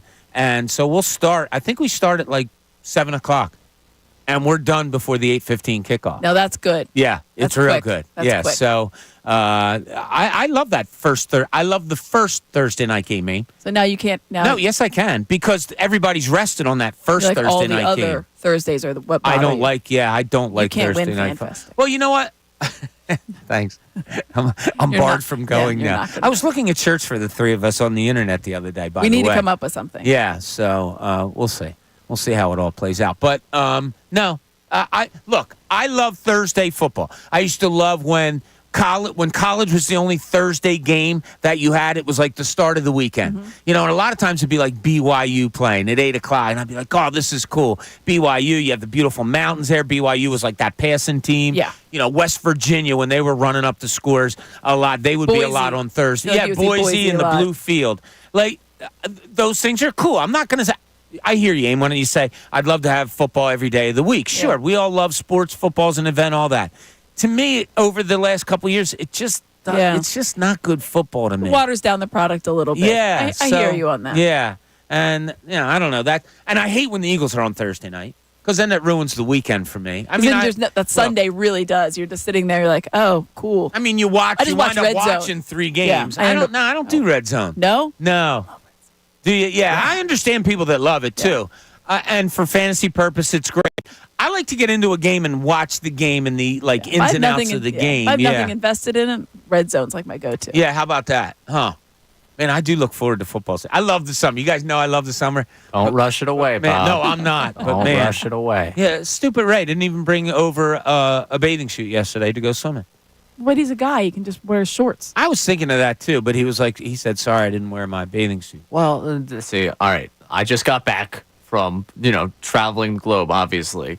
So. You said it. Yeah, well. Slow down when you're talking here, Ray. We want to soak it all in. Yeah, I wasn't going to walk myself and you go, oh, you just got back from where, Ray? We can't keep track. A number of the bathing suits are currently somewhere else, and the ones I do have are dirty. So I'm impressed that you have multiple bathing suits. Yeah. Most guys I know have 2. I have 5 or 6. I have 4, Wow. I believe. Well, that's 4 pretty rotation. good. Yeah, but Could you just wear athletic shorts? Those guys, you guys can just wear shorts. On top of that, I no longer have any sunscreen left. I'm sure Bob has some sunscreen. Yes, but at some Bob point, Cooney has some sunscreen at his Irish I household. think he passed a bowl of sunscreen on his way to my backyard. there's a certain level of things you're gonna take. I got pizza there. I got beer there. I got the pool was a bridge too far. Yeah, well, no, the sunscreen was a bridge too far. Okay. I've seen those sunscreen prices. All right, I'm not gonna. Beer I can take from you. Sunscreen, that's a line I will not cross. What did you provide? You provided the pizza? No, you ate the pizza. I provided, like we said with the Sixers, the vibes. Yeah. Oh, that's good. Yeah, So that's And why I did. Truth be told, so Ray, for those who didn't hear it earlier in the show, Ray and I had something we had to work on with the show. He came over yesterday. We sat out back for an hour and a half, did some work, came up with some stuff, and had some pizza or whatever. And I was telling Amy when you weren't in here, Ray, how much fun it was to have you over because it was a great time. We did. I mean, you just put a smile on my face. You're such a good dude. So that was a good time yesterday, and something I think we're going to make a tradition. Like the sound of that. We'll do it the 3 of us. We'll just keep coming to my house for dinner. I don't know, once a week, twice a month, something, whatever. We'll figure it out. Jerry, Northern Virginia. You're on 97.5 The Fanatic. What's up, Jer? Good morning, everybody. Good morning. How you doing? Great. Good. Hey, really enjoying the show. I think the rapport between you three is fantastic. And it's funny. I know what I want to talk about when I call in, and then I listen to you, and 10 other things pop into my head. I don't know. That's always good. Yeah. Yeah, I guess. So I'll stick with what I called in about. First of all, I do have something definitely I could do without in sports. Okay. But the Phillies themselves, I am so excited about them, and I'm having more fun during this regular season than in a long time, probably in the 2008, 2009, that time period. It's just such a fun team between the pitching, the hitting, the relief pitching, everything. And I kind of wonder about the people that call in and, they look, I see faults in the team. They're not perfect. No team is. But they pick on the faults. They put a disclaimer. First of all, who have you beat? You haven't beaten anybody. So then we go out and we trounce the Dodgers like, oh, well, yeah, but they didn't have Mookie Betts. Enjoy it, man. If you're a Phillies fan, enjoy it. Agree. So Totally agree, Jer. Glad I got that off my chest. All right. Good So man. I can do without, and I think it's mostly in basketball, but I could swear I've seen it in some non-NBC sports Philly broadcasts. Anyway, the sideline reporting is one thing, but the in-game interview, often with a coach, where they do like a split screen or a third of a screen, they've got to show me the interview with the coach, and then the game is like much smaller. Please, do a quick shot of the coach, give me the game. If I got to listen to what he's got to say, I'll listen, but I'm watching the game, dudes. Not bad, Jerry. The split screen of Bob. Yeah, All right. yeah. Jerry, thanks so much for the call. We really appreciate it, and thanks for the kind words. Now, in the NBA, they'll interview the head coach, but it's during the timeout. They'll play it while the game's going on. So don't be confused. In the NBA, the coach isn't doing the interview during the game. But sometimes they'll do an interview with a community person. Or, Right. That's true, yeah. In the WNBA, they actually put an ear set on the coach while the game is going on. Mm-hmm. I don't love that. Like, I don't want to take away. Weird. Yeah, it's weird while they're. I do love, however, when they mic up the players and the players talk while the game's going on. I don't know why. I can't help how I feel. I love it. The only thing I don't like about that is sometimes when the player goes to his teammates and say, "I'm mic'd up." Don't do that. Wow. No, I need that. Put it on HBO or something. I'm going to need that. If I'm wearing a wire, you're going to know I'm wearing a wire. That's right, I guess. That's called being a foxhole guy. Yeah, sorry. Yeah. For the viewer, Amy's just like, no, let it fly. Yes, but yes, I like not ideal. The sounds of the game type thing where they have someone mic'd up and they cut through it. I can't really do the in-game. There's been some good ones. As many times as I'll be upset with it. Brandon Marsh was good. Yeah, the Stay Loose and Stay Sexy or whatever it was. That was that was good. Cool. Lindor, I thought, was awesome. Yeah, he was great. I've grown to really like that guy. I think he's really a good dude, it seems like. There's good ones. I do agree with the coaches thing. Some of these coaches' interviews where you got 2 questions in a matter of a timeout where the coach doesn't want to be there, and you're not getting a ton from the... Sometimes you just got to read the room and move on. Yeah. Steve Spurrier was notorious for that. Yeah, exactly. He had no time for it. Yeah, I don't. Saban didn't either. Every time I think I've seen never somebody... have time for the media? No. Every time I've seen somebody mic'd up in a baseball game, I think it's worked out well. I've liked it. So I don't maybe mind it's that. The scenario. Yeah, and it's totally against of what I usually am about. Don't mess with them while they're playing, but it's baseball. And I love to hear a guy call another guy off. And you got him mic'd up, his center fielder. No, get away. It's me. Yeah, I got it. Because that's behind the scenes almost. Yeah, it's cool stuff. It's cool stuff. We have a lot of cool stuff going on here with Amy today. We're going to take you through to the best show ever at 2 o'clock. When we get back, don't forget, Matt Gelb is going to join us, talk Phillies at 1 o'clock. We have more Sixers. We have more Phillies talk for you. Also, the contest is still in play. What is something in sports you can do without? This is Middays. Bob Cooney, 97.5 The Fanatic.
welcome back, Delaware Valley and beyond. Middays, you all right, Ames?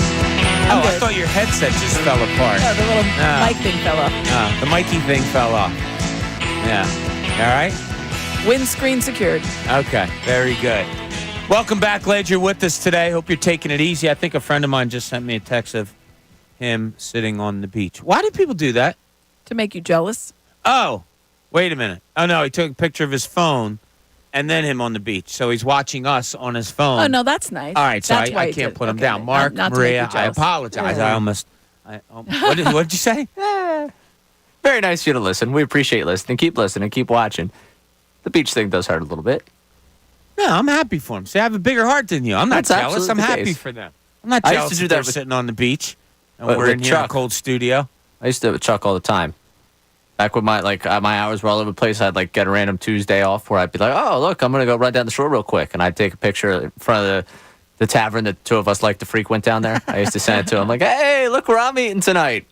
And he used to not like that. Yeah. Yeah, Chuck didn't enjoy it too much. Did you do that when you were in Aruba and Chicago No. and wherever the hell else No, you've gone? I told you guys, I did check in when I was down in Aruba and watch a couple minutes, enough that would have clicked on a meter. I watched. Mm-hmm. I did. I commented on the YouTube chat too. Comment. That's like saying, yeah, I was here. It was less than a minute. That is No, it was a absolutely while. the first day of class. You pick up your syllabus and then you left. I think it was a 42 break or something, where I was like, Oh, all yeah, right, you messed up the timing. No, I was there. I listened. You guys were talking about the Sixers. It was draft day, I think. Pretty sure it was the first round. What are they going to do tonight in the draft? You guys were having that little conversation. I was here. I was listening. And then I would have sent you a picture of me watching from there, but I would have been like, they're going to be mad. We'd never be You'd mad never at be you, mad. Ray. I would never be Never. mad. Yeah, I wouldn't- the I don't pause get there. mad. You know me. The pause there does not. No. No, I It's thought like you I were just- going to I say thought you kept something more going. about No. your next vacation. No. I told you this, Bob. I know. I'm Vacation As teasing he's out. you. going to go to Pittsburgh next week. Yeah, but that's I'm not a not vacation. taking No, any it's just- time. no. It's He's going to just, be a 36-hour trip. Yeah. How long does it take to get to? I've never driven to Pittsburgh. I've never been Like to Pittsburgh. close to 5, 4.5, 5 hours. From Oh, that's here, not too it's bad. supposedly 4 hours and 40 minutes. There you go. Yeah. I've okay. made that drive. So I'd rather fly. we get done the show next Friday at 2. Yes. Correct. First pitch is at 6:40. Ooh. That puts you exact time. Tell you, that You're is in the third. Have you that's a made that third, drive? fourth Have you ever Yeah. made that? Yeah. Yeah. It's I have a that's friend- a lonely drive. I have a friend that swears we made it to Pittsburgh in 3.5 hours. I've made it in closer to 4:10. Huh. Yeah, I've made it pretty quickly. I don't think it Yeah. was the 3.5 I don't think hours is now the lore Yeah. amongst I don't because think I I've was broken driving. the 4 hour, but I think but- I've gotten close to the 4 hour. We have to also pick a home Phillies game where we have to Yes, do our I thought 9 about and that 9. the other day. Yeah, so Yes. maybe we can have that done today. I don't know. Maybe we can invite some of our listener friends along. That'd be cool. And see what goes on I'd there. enjoy that. Mike in Kentucky wants to check in. Mike, you're Oh. on 97.5 The Fanatic. Where in Kentucky, Mike? Hey, Campbellsville. Oh, nice. Campbellsville. Lovely. Lovely part of the state. The All Bluegrass. right, great. How you doing today? Doing great. Got Good. 2 things for you guys. All right. One, athletes are creatures of habit. They all have their own routines, before games. I feel like Ranger was doing great until about the time his family came in. I think he's just struggling to get on a routine now that he has his family here with him. Once he gets that straightened out, he's going to be great. Second, I could do without ever seeing another Eagles wide receiver screen on 3rd and 10. That is a great My one. life. That is absolutely a good one. Or how about 3rd and 30 when they try it every once in a while? I'll surrender that one. I'll give that one up. But the 3rd and 10, please, just throw it away. So bad. Oh, Mike, that's awesome. Thanks so much for the call. Appreciate it. I've heard Wait, people how bring... are we going to get him the tickets? Oh, my golly. You've I done that forgot to put 'em I on thought hold. maybe you just didn't like You the should have previous said answer. it an hour ago. No, we'll figure it out. I got it all. All It's right. all right here, ain't it? I mean, I know I write him copied down down Mike the in numbers. I got Campbellsville it. Yeah. by receiver screen. Yeah. But you wrote I don't down think you wrote down his phone number? Mike seems like he lives there and has lived there for a long time. I don't think Mike's coming up for FanFest. He might. He actually told me. I talked to him just before, stop and he it. was like, "I Stop just it. made plans because I have this looked for a answer." button to hang He up did. on you. He did. Oh, okay, I got you. He's going to All take right, the Mike, flight. He's going to Mike, take call back. Yeah, he's going We to can take get the your- flight from Louisville to Philadelphia. I'm sorry, Louisville to Philadelphia. So, flights, and we'll break in a little bit, but I just want to tell the story. So I went to see a friend of ours last night, and she and her daughter were going to the University of Kentucky, is where she's going to attend school. Oh, wonderful. Yeah. So she was going for orientation the other day. They fly to Charlotte, and then we're flying from Charlotte down to Kentucky. Their flight from Charlotte gets delayed, canceled at like 1 a.m. They're there, and these are good friends of ours, the mother and the daughter. And they're like, oh, geez, what are we going to do? No flights until tomorrow, if at all. We'll let you know. They have to get a hotel room. My friend notices, mother of four, one of the greatest people we know, notices another girl in like her daughter's age, like kind of welling up.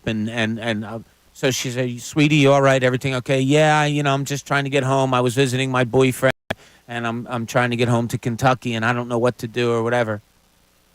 My friend says, well, we're going to get a hotel room. I'll get you one, or you can stay with us, whatever you choose to do. Nice. Isn't that unbelievable? And the girl felt so comfortable. Yeah, that's such a She said, well, if you don't mind, yeah, I'll crash in your guys' room. That's a nice mom thing. Yeah, is that wild? She probably called her mom, too, and told her she was okay. And as her name's Dawn, as Dawn's telling me this, all I could keep saying was, of course she did. Yeah. Of course she did. Because there are people that are like she got up the next morning and she and the daughter, my mom and she's would like, have oh, I have absolutely a picture of her in my phone. I'm like, no, Dawn, I don't need to see a picture of this My girl mom in would your have also been like, yeah, well, we're going to make a breakfast and everything, too. Yeah, that's what moms do. Yeah, moms. and she said that. She goes, you would have done the same thing, Cooney. And I'm like, guys are maybe a little different. And I said, and if I was an 18-year-old guy, I probably would have said thanks, no thanks, and slept in the airport. Like, I would have had no problem sleeping in a chair. If they cancel the flight, you get a hotel voucher. Yeah, if I'm all by myself at 18, I'm probably just going to sleep in the airport like, I don't anyway. know what I'm doing. No, you take that voucher. Huh? But he's saying, like, he wouldn't know how to do it. If I was, like, 18 by myself, no, I think I'd rather be like, I don't want to go through all that. I'm just going to stay right. Yeah, that's just who I am. I'm not saying I'm right. But, yeah, I thought that was a cool story. Nice. Yeah, very, very nice story. But I was like, wow, that's a lot of trust for somebody you just met. Yeah. But so that shows what kind of nice person she is that somebody trusts her. All right, when we get back, we have a lot more going on. I also want to bring this up. Roaring 20s. We brought this up back in like 18, 19 when we were doing shows with different people. The 20s, they're going to be roaring in Philadelphia sports. I think we've just about hit that prime right now. May have taken a little bit longer, and we had some obstacles in the way, as we know. But are we there right now? That also, you can in 610-632-0975. What can you do without when it comes to sports? You're going to have a chance to win FanFest tickets. This is Middays, Bob Cooney, 97.5 The Fanatic.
Just past the noon hour here at 97.5 The Fanatic. Amy Fadul with us again today, which we love and adore. And tomorrow, I'll be here too. she'll be here too. How cool is that? Ray Dunn will be here tomorrow, we assume. It's not Pittsburgh time yet. No, he's cool. He's all good to go. I'm not missing any work for Pittsburgh. No, I'm a little bit jealous. That's a great ballpark. Yeah, I would have loved to have taken that Have you been road. to that ballpark? I've never been to Pittsburgh. Really? All the traveling that I've done. It's a very clean city. So one of my best friend's sons lives there. I think he just bought a house, too. But they were living right in downtown Pittsburgh. Downtown. I do want to go there. It's lovely. I want to go to the ballpark. I think PNC is a great ballpark. I'd love to go with Ray, but I wasn't invited. You were not. What's the furthest west you've been in Pennsylvania? I had a sister that lived in Altoona. Is Penn State further west than there? Obviously, I've been out to Penn State. I think Altoona would be further west. Yeah, I thought it was south. Maybe I the thought southwest. Yeah, I thought so. Well, my sisters went to school in a place, Juniata College is in like Huntington, PA. Frank Vogel. Frank Vogel went there. There you also. go. Yeah, Look very at us. good. Yeah. All right. My niece just got inducted You're into that College Hall of Fame a couple Slowly weeks ago. Congratulations. making it away across. Altoona would be the furthest, I would think. Yeah, so There we go. Probably. Yeah, but no, I have to do the Pittsburgh thing. Nice. Yeah. It's a beautiful ballpark. Yeah, that ballpark. It's just in the scenic with the bridges and the water. It is very Top nice. level behind home plate. Yeah. I don't care about being close to the game there. I just just wanna want to get that sit there view. and see that view. Yeah. Who are you going with on this adventure? Is it a similar Chicago crew or different crew? Different crew. Okay. It is two of my college roommates and then one of my college roommates' girlfriends. Oh, nice. So Band's back together. Like, So will it be a case where you get done work here and a car comes and just grabs you when you go, or do you have to- No. So the one college roommate with his girlfriend, they're going out the night before to stay with her sister, and then my other college roommate I think is going out to just taking Friday off and then going out there I think Friday morning and going out to visit his brother. Solo? Yeah. No, this is going to be a case of me running out of here, getting into my car. You're going to hear the squeakiness of my car starting, then I'm out. You may have to give him a little slide on that Friday. No. There will be no slide. No? I'm going to leave here at 2:00. Okay. And I will be there, presumably by the second inning. But I will be there. I will leave here at 2:00. I believe in you. All right, here's hoping. We hope so. It's funny when I came to the station in 2017, Aim, right? My first show here on the morning show was the day after the Eagles won their first game of the 2017 season. Okay. The Eagles went on to win something called the Super Bowl that season. So here it was. I was the good luck charm, right? They win the Super Bowl, whatever. Things go the way they go. With the Eagles, it was Carson Wentz. Oh, this is the quarterback of the future. And you're moving on. Wow, can't believe this. The Sixers were at a time of, man, this Ben Simmons guy, you put him with Joel Embiid and all the pieces they have. Man, this is really going to be so good. something special. Phillies, they're going to start spending some money. They have some younger pieces, younger pitcher, Aaron Nolan, all that. Could it be a time where they get better? And Dave Dombrowski, I don't know, he wasn't here. Middleton had come out and started hinting, well, it's time to spend the money. And it was like, oh, are you kidding me? These 20s, are they going to be roaring or what? The roaring 20s. So we start rolling with that. Oh, can't wait. Flyers, you never know. Hopefully something can happen. So they weren't roaring so much. They were more like purring maybe. All right. Maybe a little something. purr. Little action. So there it was. It was all laid out in front of you. And then you get to the early 20s, and Carson Wentz wasn't the answer. And it was like, oh, no, you got to unload that contract, all the things. That they worked it out. And they get this guy, Jalen Hurts, in the second round. It's like, ooh, maybe you have something here, and we see what happens there.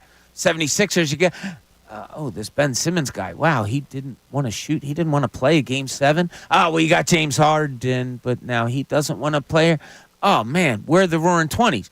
Now you kind of are hitting this little vibe thing that's going on, and you get a Paul George, and now you get this kid Tyrese Maxey that you didn't know from Kentucky was going to be this good, and now things are starting to get better, and you're going, and now you have the Philadelphia Phillies who have gone to a World Series 2 years ago, who last year faltered in a playoff but were right there to get to a World Series, and now are playing the best baseball in all of major leagues.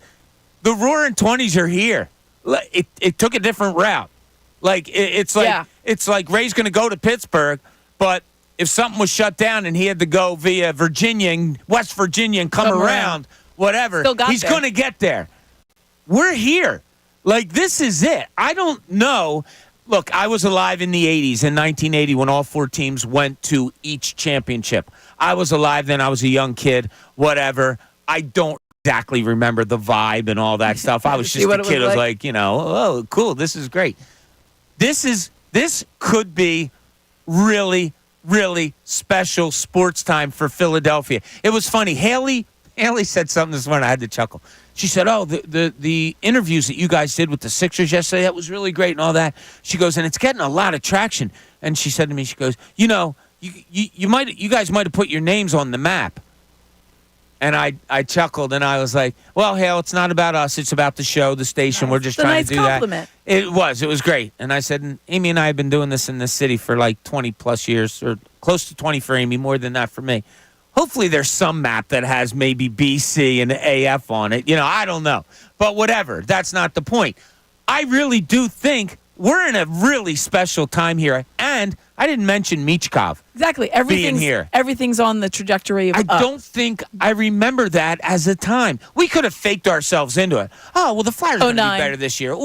But I mean, as far as all 4 teams, like, rising up. Yeah, like 08, 09. So the Flyers obviously were good. The Phillies were in the World Series. They won it, and then they were in it again. Yeah, Eagles 08 was a lucky year. They didn't have that great of a record, but 8-6-1 or whatever, and they made it to the NFC Championship against Arizona. So lost that game. And then you thought, like 08, 09, like those were like everybody was kind of.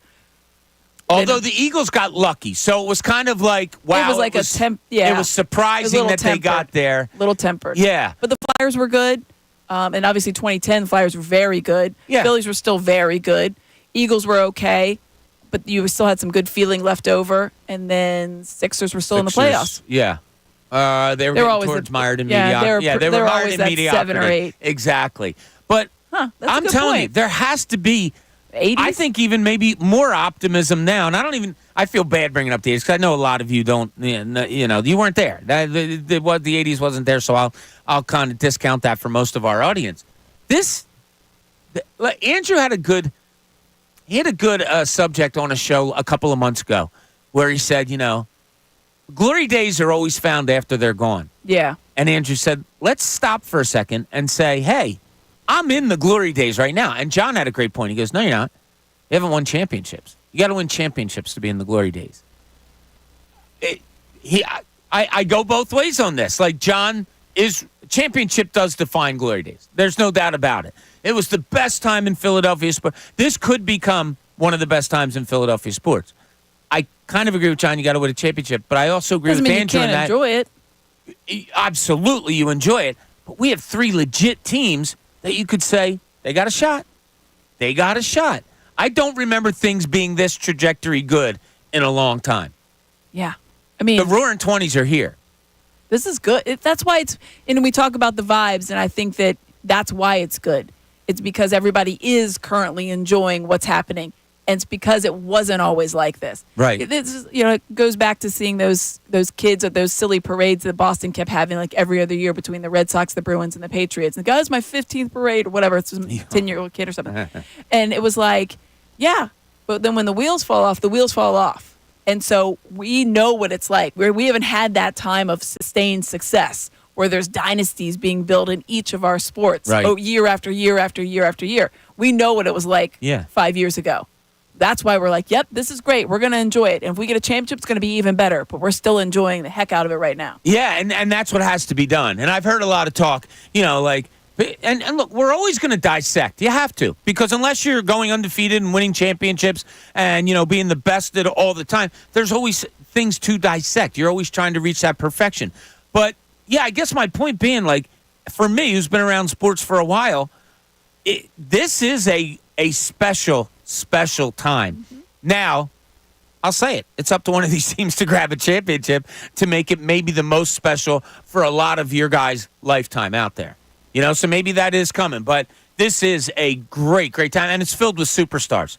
Filled with it. Oh, absolutely. Which is awesome MVPs, to see, too. Yeah. Multiple. Yeah, and the vibes thing that we talked about with the Sixers yesterday, that can be a carryover. What, did I dream this last night, or did don't know. Nick Castellanos take batting practice yesterday? They all were wearing the Nick Castellanos basketball shirts, which is a giveaway coming up. Well, because it's number 8, which is his, and he took tape and put George over his. That's cool. Like, I like that stuff. Yeah, that's why when people are like, oh, it's hard to play here in Philadelphia. No, it's not. No, it's not. Yeah, we could see, like, the little Earth simple things starting to, like, change its rotation here as far as the way the national media is now going to have to look at Philadelphia, because guess what? Everybody loves us, and we still care. Yes. That's right. Lou in media, you're on 97.5 The Fanatic. What's going on, Lou? Yo, what's up, guys? How you guys doing? Great. How about you? All right. Well, first of all, Ray, dude, 5 bathing suits is way too many. I'm just going to say that. But Bob and Abe, before I make my point about sports that I hate, I wanted to ask you guys, because I know Tyrone would agree with me. What about the Eagles getting hard-hitting, all-pro safety Jamal Adams from the Seahawks? He's a free agent. Like, why is nobody talking about this? I don't know. Yeah, I don't either. I haven't. I remember seeing his name a little bit earlier in the summer, not associated with the Eagles, just looking up, different things. Available. Yeah, type of I think they should look into that. Bob, let me hit you with what I hate, and I know you're going to agree with me on this. Dude, I cannot stand how all the players these days in every sport are friends.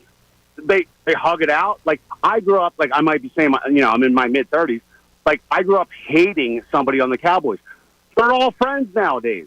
They hang out. They hug each other at first base, after the game. It's like, come on, dude. It's like they're your enemy. Like, you have to, it just makes me crazy. I'll tell you what. This is a great one, Lou. You're right. I can't stand it when, I don't know, a quarterback throws for 5 touchdowns against you, and after the game on the field, you're exchanging jerseys. Yeah, that still does bother me. If you're going to do that stuff, I understand it. I understand the fraternity. I've seen it up close. Go where the fans can't see you and do something there. You know what I mean? Like, try to hide it a little bit. All right. That's not bad. I'm with you on that. I'm looking up Jamal Adams here. I think I see the reason. The number next to his name is $70 million. Oh, there you go. Nope. Yeah. So there's a Baltimore thing. Yeah. So he's going to cost you quite a bit of money. Lou, thanks so much for the call. We really appreciate it. I can't believe I just did it again. Lou, call back. I'm sorry, I forgot to put you on hold. If you could call back, Lou from media, give us a call back so we can just get your information there. Look, there is a fraternity. You've seen it as much as I've seen it. There's an understanding of, first of all, man, how lucky are we to be professional basketball, baseball, football, hockey players? How lucky are we? We've made it in our profession. Oh, you have too? Man, we are a fraternity. There are competitors. I want to beat you. I want to be better than you. I want to be the champ. We know all that. There's a balance there. There just is. Like Andre Drummond talked about it yesterday. I asked him about the evolution. He hated going against Drummond. Hated going against. The average fan would look and say, oh, those two hate each other. And Embiid, back in the day, would taunt him, I own you, and all the stuff that he said. Maybe he didn't care for him all that much. Maybe there was that competitive thing, but now they're teammates. And also, don't forget, these great athletes that make it in their sports probably connected somewhere along the way, long before they were professional athletes competing against each other. So I don't know. I just think it's a different generation. I think it's a different entire, the stuff is shown more. You're trying to tell me, there's been really good documentaries and behind the scenes about how close Magic Johnson and Larry Bird were. But you on the court, but that doesn't, just because they didn't show it didn't mean that they weren't friends. They were friends. Yeah. Yeah. They were friends. I read an amazing book about that. They had a great relationship. Still do. It took a while. Yeah. It took a while. And mostly probably because of Larry. Yeah, he was different. He was competitive, and they're just different people. They're totally different people. But you're telling me Kobe wasn't friends with some of the guys he went against just because he wasn't hugging them on there? I say it all the time. Who we want to beat the most? Your siblings, your best friends. Those are the guys that you want to beat the most. I get what he's saying. I think it is shown more. I think there's more because I think nowadays with like to your point, AAU and all these other things, these guys know each other. They've known each other for a lot longer than just like, all right, I go against you because like Paul George and Kelly Oubre have always had a little bit of beef when he was playing out there in West, and Kelly Oubre addressed that. Like, that's not a real thing because, I didn't like him because, I was always guarding him and he's always very good and it frustrated him. Yeah, and that's real. Yeah. He doesn't actually hate him. No. Yeah, it's there's probably guys that do. My mind's kind of spinning here. Like Pat Bev's probably a person that actually probably does hate people, but that's just Pat. Yeah, I could see that. James Pat Harden. Bev. Yeah, PJ Tucker maybe. He's such a nice guy, PJ. He is. But didn't Pat Bev and Dame have the whole back and forth? Like they ended up being teammates this year. Yeah. What are you gonna do? In any walk of life, whatever your job is, if there's a competing industry, competing corporation against you, like you still probably have friends across that. Yeah. I see what he's saying. You could be competitive without having it to be like spill over into hatred. Right. No, you're exactly right. So let's go to Bill in Utah. Bill, you're on 97.5 The Fanatic. What's up, Bill? Hey, not much, man. How you doing back there? Doing good? Doing great. All right. So, just the subject about, I want to say my two things that I can do without in sports, and that's overtime and NFL. I just don't like the format, and soccer, the way they flop. I don't watch soccer because of that. Bill, I don't watch soccer because of that. I tell my kids all the time, I'm like, where's the sniper, man? Because it's ridiculous. It's just a joke. It's just out of hand. They need to control that. And then just talk about, teams and this and that. Players not, being friends or being friends after the games and stuff like that. I understand it more now of being cool with each other because the way player movement is nowadays in trades and free agent, who's going to pay the most money, you never know if you're going to be wearing that jersey next week. No, that's a great point. It's a great point, Bill. Yeah. And the one thing that you bring up about soccer, I can't stand watching it either, but it even goes further to me.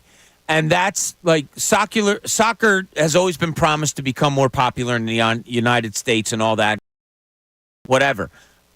When it dribbles down or trickles down to young kids playing and them faking injuries the way the players do that they watch, that bothers me more than anything else. Yeah. I have 5 sons, and 3 of them played hockey, and 2 of them played soccer. And he like one son did the flop one day, and he comes over, and I'm like, and then he's starting to walk normal. I'm like, what are you doing? He goes, I'm like, man, you ever do that again, dude, you ain't never again. We don't play like that. Yeah. That's good parenting, Bill. Bill, you any chance you're going to fly in for FanFest?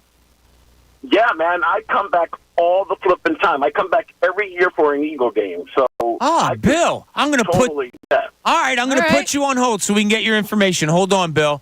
That's the soccer flop is a great answer because I negated his first one because he said he had 2. Oh, okay, that's not allowed. Yeah, no, hold on. She has really become judge and jury now. I mean, now last week it was Amy no. Fadul. It was last week. It was no. There shouldn't be 2. I'm going to side with Bob with this one. That's what I said. I said no. Oh, okay, never mind. I'm siding with you, Amy. I discounted.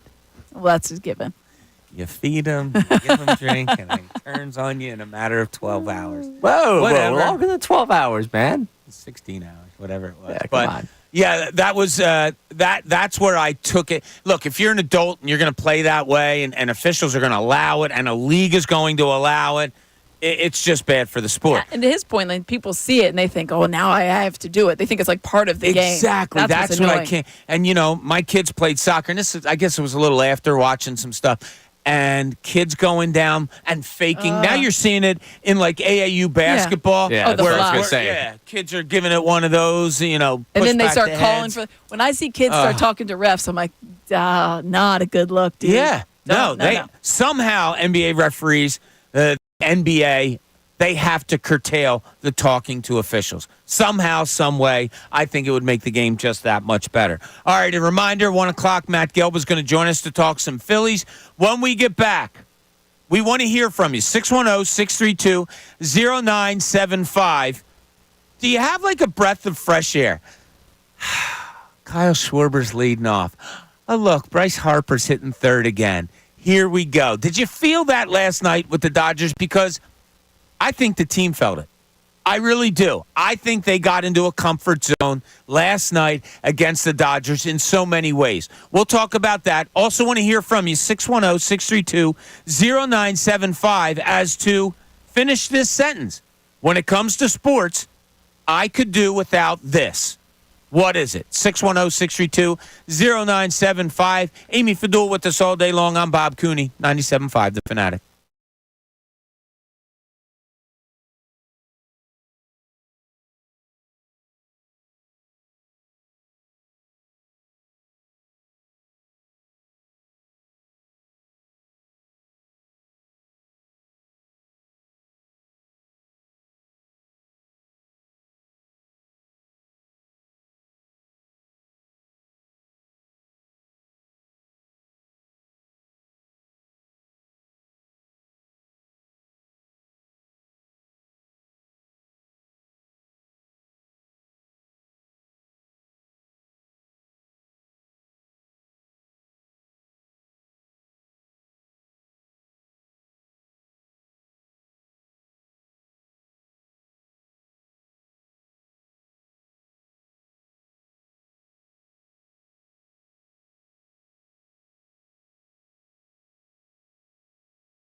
Middays, Amy Fadul with us today. Bob Cooney, Ray Dunn producing. So glad you're with us also. As we told you earlier, Kawhi Leonard has dropped off of the men's USA basketball team. Well, his replacement has been named, and it is Derek White of the Boston Celtics, as Amy shakes her head in disgust. All right, Amy, who are some of the other names that could have replaced? Because there are some that couldn't. That weren't on the list. So you have a pool. It's 28-player pool, and everybody is eligible for it. Someone asked me, like, are you eligible? If you play basketball in America, they have a selection committee, and everybody's eligible. So yes, Tyrese Maxey is an American citizen, and he was eligible. So here is the list. And this includes the guys that are on there. So Bam Adebayo, Jared Allen, whatever. But some of the names that stick out to me as far as that Tyrese Maxey's not on this list. So he's not eligible to replace because he's not Kawhi. on this list. So but here are some of the names. Alex Caruso is on this list. Alex Caruso is. Okay. Walker Kessler, Austin Reeves, Trae Young. Like, what's happening right now? Yeah. What's happening right? Cam Johnson, he's on this list as better. Because this is somebody said that Jaylen Brown is on the list. Going the other way. Jaylen Brown's so then they named Derek White as the replacement, and my thought is like they had to have called Jalen Brunson and Jaylen Brown. Jalen Brunson obviously coming off the hand injury. I saw him; he was posting somewhere. He was like pulled up at Rucker Park or Lincoln, some park like a basketball court in New York. He didn't have it on, but I was like, all right, well, maybe he's still hurt. Maybe they called him and he said, "Listen, I don't know if I'm gonna be back." Yeah. And Jaylen Brown, not on. He wasn't named, and then he sent out a tweet with like these like thinking emoji type monocle guy. Oh, he did. Yes, just now, and I'm like, oh, okay. Yeah, I didn't hear the name. You said, "Wow." I gotta know. You gotta know. You don't call Jaylen Brown? Is that what that tweet means? Our producer of the program seems to have an answer. Now, what if USA Basketball is sick of the Celtics? And this is all a secret op to upset Jaylen Brown and blow up the Celtics. Also, on this list is Tyler Hero. Yeah. You think that you're telling me that Tyrese Maxey is not as good as Tyler Hero? Yeah, right. Okay. I thought you were going to give Kentucky love there. I'm sorry. Oh, I love Tyler Hero. Good job or whatever. Talk about his whatever. I'll give you Bam. Let's not go down to Tyler Hero. No, he's not. Like Tyrese Maxey's better than 10 people on this list. Yeah, he is. Wild. He's not on that list. Wild. Yeah, I don't get it. Yeah. And it was funny when Kawhi Leonard, a great player, decides to fall off the team. My first thought was, okay, do you really need a replacement? He was he was the first one I thought, well, when they named the team, I was like, Kawhi ain't making it. He's not, because he's coming off of a couple of injuries, and he's just not going to. And it could be like he didn't feel it. The Clippers were like, hey, man, if it's not there, please don't do it. But I just don't understand. So if Jaylen Brown's sending out this like thinking type of like, I'm it's like a puzzled type of emoji. How do you not call Jay? You asked his teammate. Finals MVP doesn't get the invitation. I think Ray's on to something. I think the NBA is trying to break up what could be very well. Also on that list of 28, it's not Kyrie Irving. He's gotten the Isaiah Thomas treatment on that. Yeah, a little bit. Let's get incredibly toxic here and break up the Celtics. Who can we call? Who's going to be on the big major national shows tomorrow? We need them to start dividing this team up. Let's start the narrative now that Tatum's on the team, right? Yeah. Yes. Yeah. So Tatum asked them for Derek White instead of Jaylen Brown because he's sick of Jaylen Brown taking all the attention from him. Let's just get really, really divisive because this is great. You mentioned, Bob, that the team that wins the finals the next year hasn't gotten past the second round. No need to worry about them at all if we just totally torch that locker room. Forget any sort of a next Celtics dynasty. We use this as a way to run with incredibly toxic narratives and let the national media totally destroy the Celtics, and that opens up the East. I think we just found the way the Sixers get out of the East. This is it. And it starts today. It starts today. All for it. There's no way I think Tatum's there's a Colangelo involved here somehow.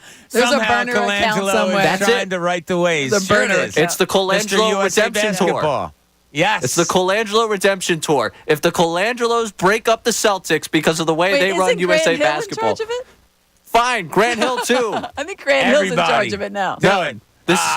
The older Colangelo has something still involved. He's got a hand in there. I'm sure he does. This is his redemption tour right now. That's right. I'm calling on you, Jerry Colangelo. I need you to break up the Celtics. I am impressed with Ray Dunn. He's on to something here. We're going to have to make some phone calls after the show. Jay in West Philly, you're on 97.5 The Fanatic. What's up, Jay? Hey, not much, y'all. Look, yesterday, I got a Sixers question, but yesterday y'all talking about Tom McCarthy replacing the legend. And both of y'all did that, so I want to congratulate y'all. Oh. Because y'all doing a great job. And y'all replaced two legends in the city. Oh, thank you, buddy. Appreciate it. Bill Jasmine and Leslie Goodell, so y'all doing a great job. Oh, thanks, Jay. Well, Amy and I were looking at each other like, what's Jay talking about here? So we did. Thank you so much. That's very, very kind of you. Talk about it, but those are some big shoes for y'all to fill. Appreciate it. As far as the Sixers go, I got a great player that I want to come back. And that's Markelle Fultz. I don't know if I talked to you about that yet, Bob, but I want Markelle Fultz back. Jay, we threw it around a little bit last week, a bigger guard. I don't hate this move, Jay, and I'm glad you brought it right back up because we were talking about this yesterday a little bit. Tell me why you like him, because I know why we do. I just like because he's 6'5", he got long arms, and his defense is underrated. Markelle can play defense. Yep. And like you said, him coming back, he don't have the pressure of being the number one pick on him, and he got these players around him. I think he'd be all right. And his last year when he was healthy with Orlando, before this year, you look at it, he averaged about 14 points. So I think he could help us. Like I said, being a big guard, I think he'd be all right with that. Jay, do you have anything in sports that you could do without? We've been doing this all morning, asking people, and we've gotten a variety of answers. But something in sports that you could do without? The Boston Celtics. That's a great answer. That is a great one. As a whole. Yeah, Jay, hold on a second so we can get your information. Appreciate that, the Boston Celtics. Just as a whole, you're done. Your franchise, you've had enough. Retire the whole franchise. You can go out with a bang. You won the championship.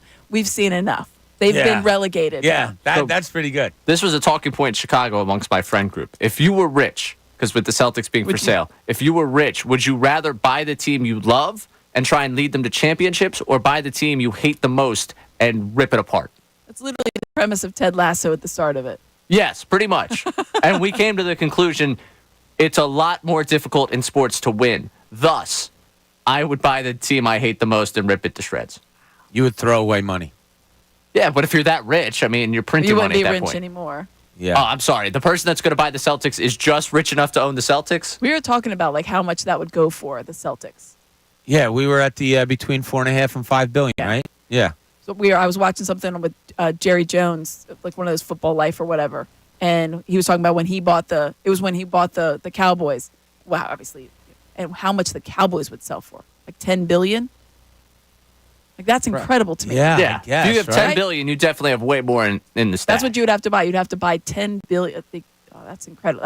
I don't think we can't fathom how much money that is. No, not even a little bit. Billion with a B. I can't Hundreds of millions. Yeah. Times 10. No. And then you could just rip it down to the studs. Just take it all down. Like, imagine that. Like, wow, that would be so weird. You could be as involved as Jerry Jones is. You might not actually be. You might unintentionally be as good as he is. Yeah, right. If you're still trying to make them lose, but like, just think about just being able to like own the Celtics and like, you know what, Tatum, pair of second-round picks, and then the worst contract in the NBA. Yeah. You know, like Tatum for Levine, and some Tatum, Adam 2 Silver. second rounds, and Tobias Harris. There you go. Adam Silver would sick the younger Brian Colangelo on them so fast as soon as that trade was done. And then Colangelo would say it's time to build the team around Derek White. So that, you know what? It's a win-win. It's a win-win. That's or a right. lose-lose, as it were. Gary in Delaware wants to talk about honor. Gary, how are you, buddy? Gary. Hey, Gary. Gary. Man, I wanted to take this call. Come on, Gary. Nothing. All right. Oh. Gary said he wanted to talk about defend the honor of soccer.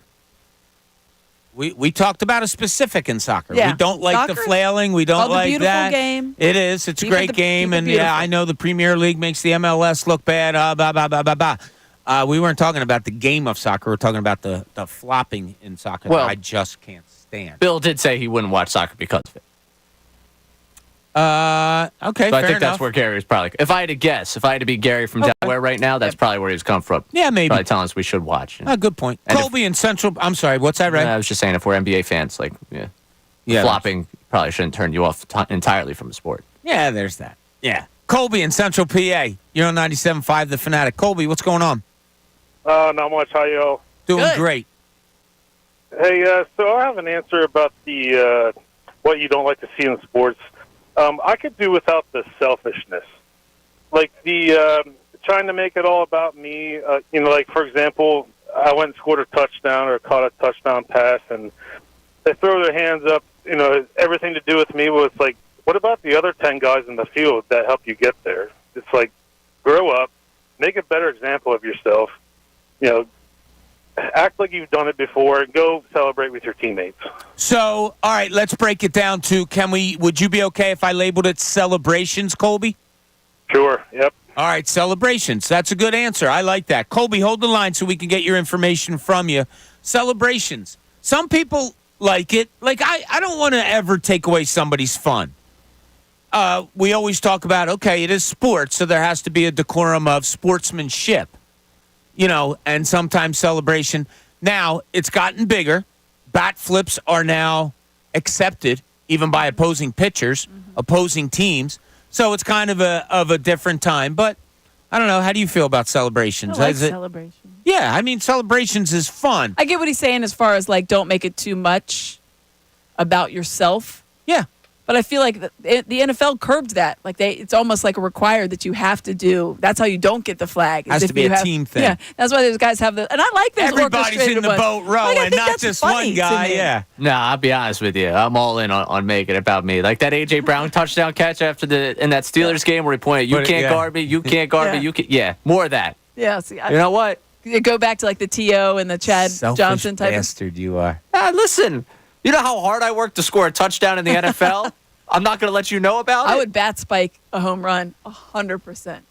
I'd Reese Hoskins that all day. I'd be taking a nice little slow shot. Yeah, it'll be in June in a game that the team is already up 10-0 and I hit a home run. I'm absolutely, because I would be so excited. Yeah, we are vastly different on this. It's funny. I, honest to God, could not see myself doing anything more than putting my head down and running. Like, I don't know. I swear to God, that is the way I'm built. It's the way I've always been. I've told you the story about my kids playing sports where they were kind of the same. I don't know why. I don't know if it's a case of I'd rather people give you adulation when you weren't looking for it as opposed to the celebration of you're looking for it and people are. I don't know. To be clear, if I was this skilled, that's the thing. That's the thing. I don't play like that when I played sports ever because I don't have that ability. Correct. Yeah. Like I can't back up the selfishness, craziness. Like that's not how I can play in real life because I'm not that athletic. Yeah, if I hit a good golf shot, I'm not celebrating it. But if I hit a home run, something that I could never imagine doing. All right, did I ask you this before about a hole-in-one? Yeah, I've never hit a hole. No, I didn't ask you this then. How would you celebrate a hole-in-one? Oh, we talked about it. Oh, we did. Okay. Yeah. You ever watch Happy Gilmore? You'd be riding the pony. I would probably throw my arms up and be like, "Oh my God!" and then I'd go get my ball and take a picture and go by everybody around. I'd do that. But yeah, I these people that you see running down the 130 yards to get to the hole to grab, like, all right, dude, the other people still have to hit. I'd high five everybody. Yeah. But no, like that's what I mean. Like I guess when I'm talking about like a bat spike, like there's never a scenario in the world that I would ever hit a home run. That would never happen.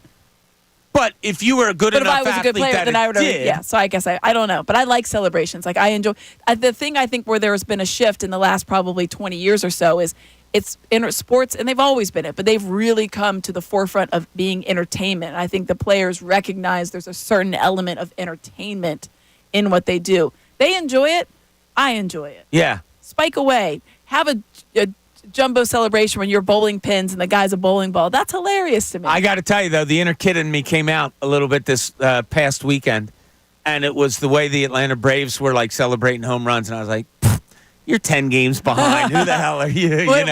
Different things like that. You get your celebration. All right, when we get back, don't forget, Matt Gelb is going to join us at 1 o'clock to talk Phillies today. We're going to talk some more Sixers Phillies. Get your answer to the question at 610-632-0975. You can call us or text us. Ray, do we have some text answers about the thing you could do without sports? All right, good. We're going to get a winner at an hour from now, and Amy's going to pick a winner to win 2 tickets to FanFest. This is Middays. Bob Cooney, 97.5 The Fanatic.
Welcome back as we approach the 1 o'clock hour.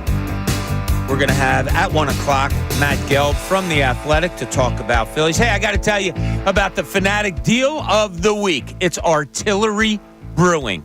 Check out the Fanatic deal of the week. Get a $50 gift card to Artillery Brewing in Drexel Hill and Westchester for just $25. That's half price, Aim.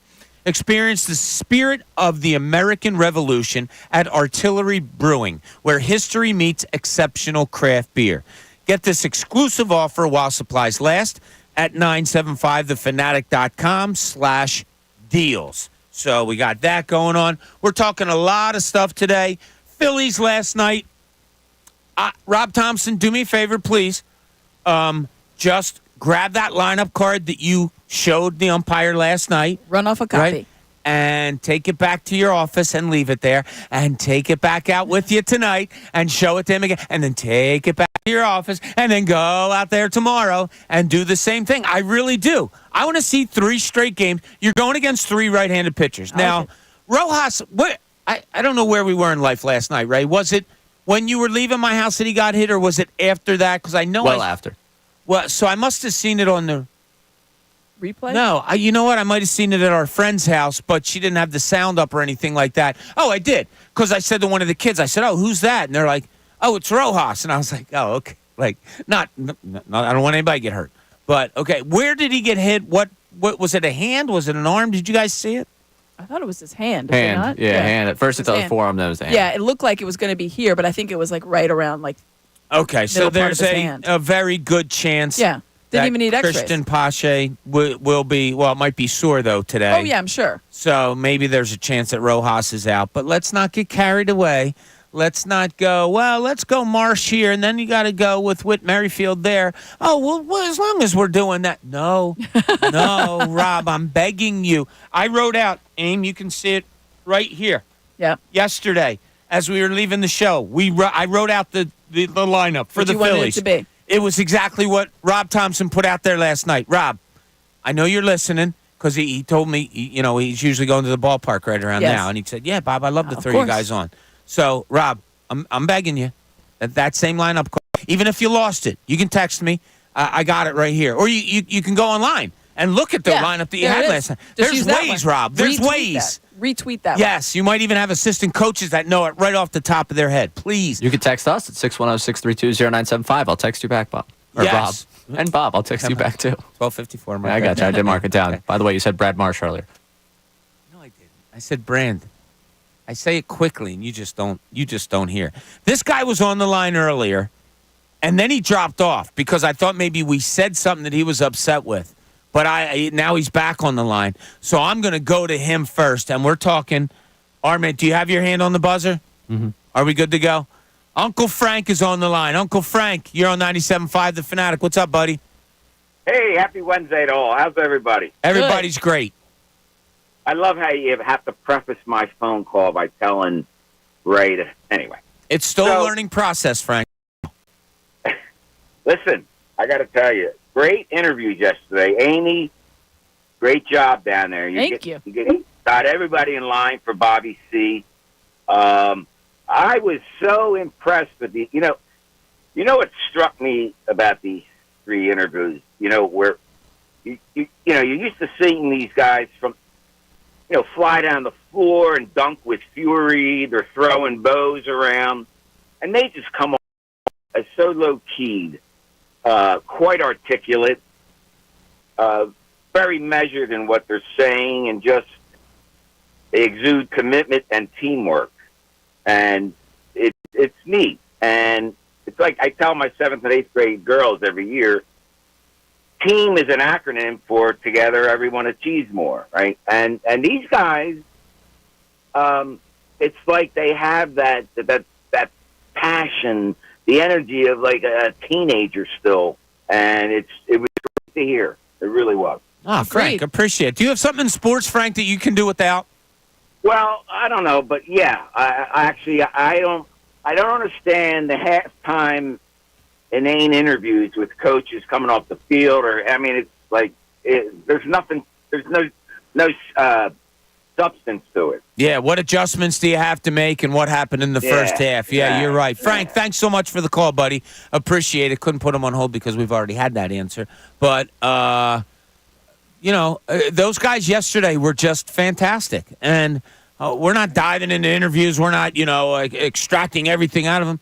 No, it was just we heard really good stuff yesterday. Good conversation. Yeah, and I do think it's a small part of what good vibes is a small part that can grow into something bigger that this 76ers organization needs right now. I firmly believe that. Yeah, and you and I spoke about it yesterday. Like a lot of people, I guess the devil's advocate would be like, oh, of course they're happy. They just got paid, whatever. They had other offers. There were other things out there. And these guys, certainly in Andre Drummond's case, he's at a point in his career where he could have done something else, but he knows what it's like to be on a team that's not great. And I think Kelly Oubre's the same way. Kelly Oubre was on the Hornets. He had a chance to stay with the Hornets. He decided to go on a one-year deal, a prove-it type of deal to the Sixers. Can he be a winning player on a winning team? The answer was yes. And he talked about it all. He talked about it, especially towards the end of the season and the regular season, like how excited he is about playing meaningful basketball. Right. Meant a lot to him. Yeah. And certainly, I asked him point blank, did you have other offers? Yes. Yeah. And there was maybe closer to what he was expecting to get. The situation here, coupled with not having to move around or whatever, the situation here was exactly what he was looking for, and he fell in love with basketball here in Philadelphia. And he's got unfinished business, and he wants to keep it going. Love it. All right, when we get back, Matt Gelb from The Athletic is going to join us to talk about the Philadelphia Phillies. A couple of questions we have for them. Some individual stuff, injuries, whatever. We'll touch on all that with Matt when we get back. This is Middays, Bob Cooney, 97.5 The Fanatic.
everybody. Hope you're having a great day. I just looked outside because we don't have any windows here for people that don't know in the studio. We have to walk the hallways. You can get a little glimpse where you sit. That's it, a little bit. But I need to, like, when I was on the morning show, I would have to get up right when I knew the sun was rising because I had to know that sunlight was coming because, get up in the dark, constantly coming to work in the dark. So I would get up and John would be like, where do you go every day at a certain time? I said, I got to go see the sunlight. Yeah. I got to go see that it's sunny outside. Yeah. But looks like it's a hot one out there. Looks like. Can you look? But we know what it looks like. Sometimes you can. We do, and we know what heat looks like, unfortunately, here now. But, hey, the 1 o'clock hour, it's brought to you by Ferguson HVAC Lyon Conklin. Attention HVAC contractors for equipment, parts, and supplies for every heating and cooling job. Visit one of Ferguson's counter locations in Bensalem, King of Prussia, Pennsauken, or Westchester. So we're talking a lot of Phillies today. We good to go, Ray? Do you know? All right, we are good to go. We're going to talk to Matt Gelb from The Athletic about your Philadelphia Phillies. Matt, thanks so much for joining us today. How you doing, buddy? What's up?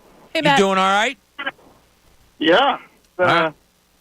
It was, it's funny because everyone built it up, Dodgers, Phillies, postseason preview, and then by, halfway through the game, all the star players had been taken out of the game, and, but the Phillies really, they exerted their dominance early in that game and played for the next two against the Dodgers. So you use a neat word there, Matt. You use dominance. And when you look at this team, you get Schwarber back and Harper back last night. They get into the lineup. It's a sense of normalcy. And then, boom, before you know it, it's 9-0. Is this team, is this a dominant? Do you see this being going full out when they're fully healthy, just a dominant team? I mean, right now, Bob, they have outscored their opponents by 118 runs. And that is the best run differential in baseball by a lot. There's no other team that's even gotten to plus 100 right now. And to me, that's a stat that tells you when the Phillies win, they often do it in dominating ways. And, I know the Braves series was disappointing for some people. And, they didn't have Harper, they didn't have Schwarber. And that, they were using Michael Mercado, a rookie pitcher in one of those games who has already been taken out of the rotation and gave up 5 runs in that second inning of that game is kind of over. But when they've beaten teams, they've beaten them handily. And when they're clicking, and honestly, it sounds crazy to say, I don't think they've totally hit their stride at times. They've gotten great pitching, but the offense hasn't always hit its stride. And here they are still with best record in baseball. They're 4.5 games better than the Dodgers right now. Yeah, and you saw that on display. You mentioned it. It was kind of like, I don't want to say the game was over, but the 5th inning came and went. And I was like, well, I'm going to continue watching it, but I don't expect anything else. And, of course, then the Phillies just kept piling on. But you're looking at the guy. It was the return of Kyle Schwarber, and obviously I thought he looked pretty good. He did get caught in a little bit of a rundown, I guess. Bryce Harper, I think, I've struggled a little bit. But did you see anything in the two, like specifically the two returns there that lets you think, like, all right, things, though, they are exactly where they should be. Everything is going to be coming into where, the expectations are health-wise? Yeah, two things. One of them was the first at-bat Schwarber took. He hit it to left center, and he hit it hard, and it was a good catch by the left fielder Vargas. But what made Schwarber so good before he got hurt this year was that he was using the whole field. He wasn't totally pull-happy, and I think to have that be his first swing back after missing 10 days, great sign. But secondly, with Harper, he ran harder than he has, I think, the first baseball season in his first at-bat. And it's funny because, before the game, he's like, I'm going to play it safe, going to play it smart. Everyone's saying that. It's like, I'm not saying you roll your eyes at that, but you're just kind of like, I don't know if Bryce Harper can do that. And, he gave the hamstring a pretty darn good test right away. Came out of it fine. And those are two things that I think you'd like to see last night. Great. When we're talking injury, we're talking to Matt Gelb from The Athletic on the Comcast Business Hotline. And, Matt, when we're talking injury, we saw yesterday JT Realmuto hitting in the cage again yesterday. Where do you think that is as far as injury goes? And do you think they've just said, like, look, we're not going to push you to come back any time before the All-Star break? I think that's where it's at, Bob. He's been doing a lot of different things, ramping up. He's been doing catching drills. He's been doing running drills, hitting drills. My expectation, I think their expectation right now, is that he'll be back on that first day after the break, July 19th at Pittsburgh. Really plan, I believe, during the All-Star break is to head to Florida, where he has a home, and he's going to work out at the club's Clearwater complex during the All-Star break, do the work that he needs to do to get himself over that, cross those last boxes off before he's ready to go. And I expect him to be back when the second half starts. We saw Zach Wheeler, and I guess we heard from him after the game. It was a kind of a retweak of a bit of a tightness in his back, and so they went ahead and precautionary took him out. But he had already injured it a little bit in his last start. Is that how you understood that? And it doesn't seem to be anything that's going to linger? It doesn't. Yeah, I mean, he was kind of vague about it. I will say this. I mean, the Phillies medical staff and athletic training staff, they've done a very good job because they've kept guys in the field, they've kept them healthy, but they are also very conservative. And if there is a problem, even the slightest problem, they would not have let him even start that game if it was really, truly a problem. So I do not believe that it is a serious matter. I think that the whole situation, all the circumstances, the big lead, the long inning before, the heat, kudos to Zach Wheeler for being up front. I mean, it's something that he had been treated for it sounds like, for the last week or so. So he had obviously told them about it, and they had obviously looked at it and decided it's okay. Didn't seem like he's going to miss a start. We'll see. He's scheduled to pitch Sunday, the last day before the break. And he expects to make that start. We'll see. We'll know a little more later today. Yeah. Speaking of the pitchers, Ranger Suarez has had a couple of tough outings, and look, that's going to happen during a season. He wasn't going to be able to go on the way he had gone on in his first 10 outings, Matt. But is there something particular that you think is there with him right now? Is it just maybe tiredness, looking for the break coming up? What do you think really equates to what's going on with Ranger Suarez in his last few starts? Yeah, I'm not even looking at the velocity in terms of Ranger because it's about where it's been. I think I'm just looking at the quality of pitches, and he's leaving more pitches down the middle. And look, he's a guy who lives sort of on the edges, right? I mean, when he's on, he can pitch at 90, 91 miles an hour because he's locating it on the edges of the zone. He's throwing you all these different pitches. He left a lot of pitches over the heart of the plate against the Braves in his last start, and I think that could also be a byproduct of a little bit of fatigue. And pitchers typically this time of year will go through a sort of dead arm phase. He hasn't said that word. No one has said that word, but he looks like a guy who could probably use a break. And he's going to start Friday night against the A's. Then he'll probably get an inning in the All-Star game on Tuesday. And then I would not be surprised if they tried to give him some extra time out of the break. Maybe he starts the fourth game or the fifth game after the All-Star break. They can sort of rearrange their rotation to give him more rest. And I think the timing of it all is really good right now for Ranger. Yeah, speaking of the timing, and you're looking how everything's going to line up, and they have so many guys in the All-Star game. Wheeler not starting, I think that's going to be taken care of. There's a chance. Do you see any of the Phillies pitchers in the All-Star game? How do you think that works? Because they obviously have bigger fish to fry. They're all focused on the offseason. But for a guy like Jeff Hoffman, Ranger Suarez, I mean, it's a really cool experience. But then you wonder, does it take them out of whatever rhythm they got going? Yeah, I don't know. I think all three guys want to get an inning at the All-Star game. I don't know if it'll work that way. Mm-hmm. Even Suarez was like, it's my first time, and for Hoffman, Suarez, and Strom, all three of them, it's their first All-Star game. So you understand why they want to get into the game. That's kind of up to the manager, I guess. It's Torey Lovello, who's manager for the Diamondbacks. The Phillies will give them suggestions, say, hey, we'd like it if you didn't pitch this guy, or, we like it, we'd like to see this guy get in the game. It sounds like the Phillies would be fine with all three of those guys getting an inning, especially the relievers, Hoffman and Strom. They like to throw, so getting them an inning on Tuesday is almost like a glorified bullpen session, I guess. Mm-hmm. Same thing for Suarez. So I think all three could pitch in that game. I don't know if they all will, but the Phillies are fine if all three of those guys do get an inning. Matt, last thing here, Tyler Phillips. I see his name down for a Saturday start. That's definite, right? Yep. All right, so it's kind of the feel-good story around the Phillies right now. Local kid, great outing out of the bullpen the other day. I'll put it this way. We know the Taijuan Walker contract and injury, all of those things. Is there still tryouts going on for that fifth starter? I don't know if it's necessarily tryouts for the fifth spot, Bob, but they're going to need 6 guys in August because they will go to a 6-man rotation. They've done it each of the last 2 years. They're going to do it again just to pad some of these guys to give them extra rest in the dead of summer. So Tyler Phillips, though, all of a sudden, because Spencer Turnbull is going to be out, probably to the end of August, he could push his way into the equation in terms of being that sixth guy. Walker, I expect him to be back sometime after the break. Phillips, great first outing, not really a strikeout guy. Even he said it. He was throwing probably a little harder than he normally would, and he probably had a little bit of adrenaline. He was fired up. It's a great story. Local guy, Bishop Eustace, grew up rooting for the Phillies. He's got an opportunity here, and good for him. I mean, it's been a long journey. He'll get a shot Saturday against the A's. Michael Mercado goes to the bullpen. Maybe Mercado ends up starting Sunday if Wheeler can't go. So their plans are a little bit in flux, but right now, Phillips got a shot, and he could continue starting for them into August if they need 6 men. So you have a bunch of players from the Phillies going to the All-Star game.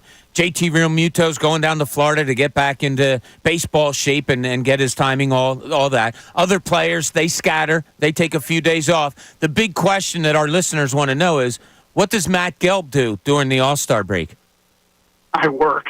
Are you going down to Texas?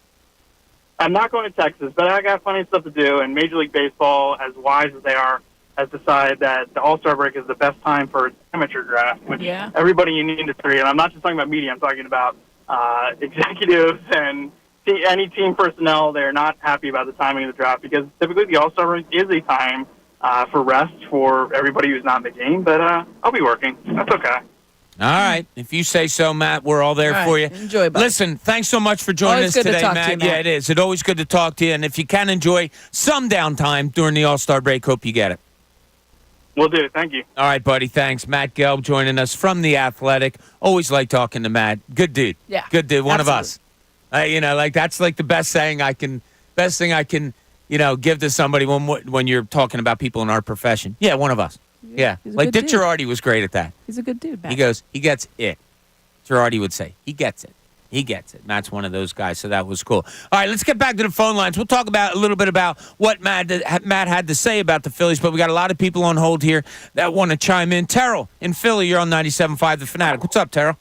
How's everybody doing today? Good, Terrell. So we're talking about things we can, do without in sports, right? Yes. So I can do without the NBA late night scheduling, the 10:30 games. Like, I like how Caitlin Clark is playing right now. We need a game all over like baseball. We need scheduling like baseball. Yeah, they can't play 4 o'clock in the afternoon out on the West Coast on a Wednesday. Phillies play the Dodgers. It is 10 o'clock here. Yeah, but, like, we have 1 o'clock games in baseball. Like, we can have 1 o'clock. Why can't we have 1 o'clock basketball games? Yeah, I guess you could. Yeah. Players get used to stuff, and 1 o'clock is early for them. You're talking about they get to the arena about 3 hours before a game. They go through their warm-ups in different sessions. Like, 3 guys will go out on the floor at this time, and then it carries over. Like, Caitlin Clark is playing right now. I think that's good that we have. They're playing right now? Right now, yeah. Yeah, I think the one thing, and your point is valid. A lot of times it's like when they first started like Sunday night and Thursday night and the MACtion for Tuesday night. A lot of times you do that so you can be the only one on. And so people will, it gives you an opportunity to kind of corner the market, so to speak. And I think that's why you don't see the NBA doing that. That's just me personally. Yeah, no, that's it. Yeah, thanks, Charles. Really appreciate it. Late night games. Yeah, that's. You know what I don't really like? No. The fact that Flyers are starting with 4 10 p.m. East Coast time games. Yeah, to start the season. To start the season. People are jazzed about this team, and it's like, 4? Really? Now, Tara had me looking up. Caitlin Clark, we got to turn the TV on. All right, I got you. Caitlin, the Indiana Fever is playing right now. That's a great idea. Like, that place the other day, I watched the afternoon game. I think it was Sunday, maybe. They played a 1 o'clock game against New York. New York, best team in the league, and 1 o'clock game in Indiana, sold out arena, and Indiana, Caitlin Clark, their team comes back and beats the best team in the league. That was great. It was cool to see how many people were there. Now they're doing what day is today? Wednesday? Yeah. Now they're doing a Wednesday 1 o'clock game in Indiana. Guaranteed that's probably got a huge crowd also. Wednesday at noon, I think. They're in the third quarter right now. Noon, yeah. Wow. How about that? And it's not just the Caitlin Clark effect. I had a girlfriend who went out she was in Vegas last week, and she went to an Aces game. They were not playing Indiana. I can't remember who they're playing. Completely sold out. I think most of the Aces games are sold out. Yeah, they sold out season tickets. I know that. She just took a panorama, and they were not playing Caitlin. I was like, that's Yeah. whatever. Yeah, It's sure pretty enough, cool. there it is. I loved when the interest in a sport grows and grows and grows. I love it. But I think this is a good way. I remember, and the only reason I thought of it is because there's Maction's what made me think of it. College football is kind of notorious for that. They'll find teams that are maybe the second tier or mid-majors, and they'll put them on like a random night or a Sunday night before NFL starts. Right. You see that because they're just trying to get a little I love it. Action going their way. Yeah, I loved when ESPN. Remember they did the 24-hour games? Oh, that was great. Drexel, somebody started. 6 a.m. Yeah, they had the morning one. I Yeah. think there was two around here that had.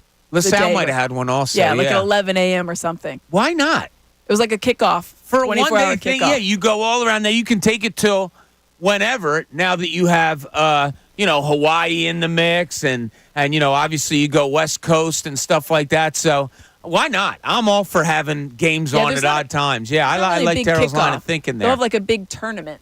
Yeah, they don't really kick it off like that anymore. No, that would be fun. Yeah, why we'll not? get on that. Let's just have sports 24/7, Ray. That would be great. We don't already? Yeah, we kind of do. We kinda do. Well, Wimbledon this week, kind of roll out of bed, pretty much watch tennis.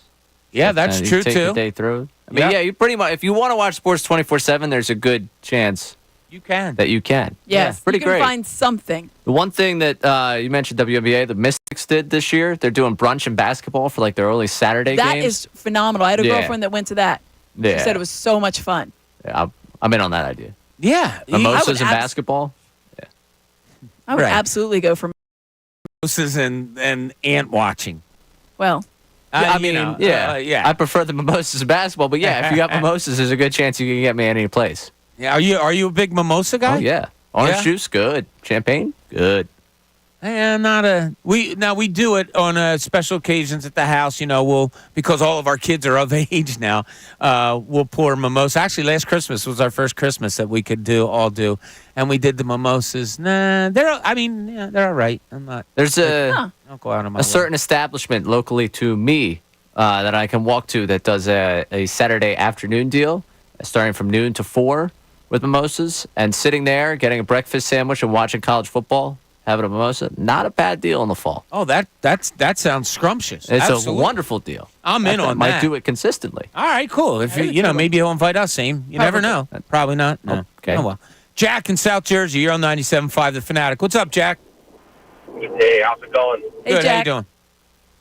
Good. I got something that bothers me with sports, but I got a follow-up question with that, if you don't mind. Sure, go ahead. The thing that bothers me with sports is the shift in baseball.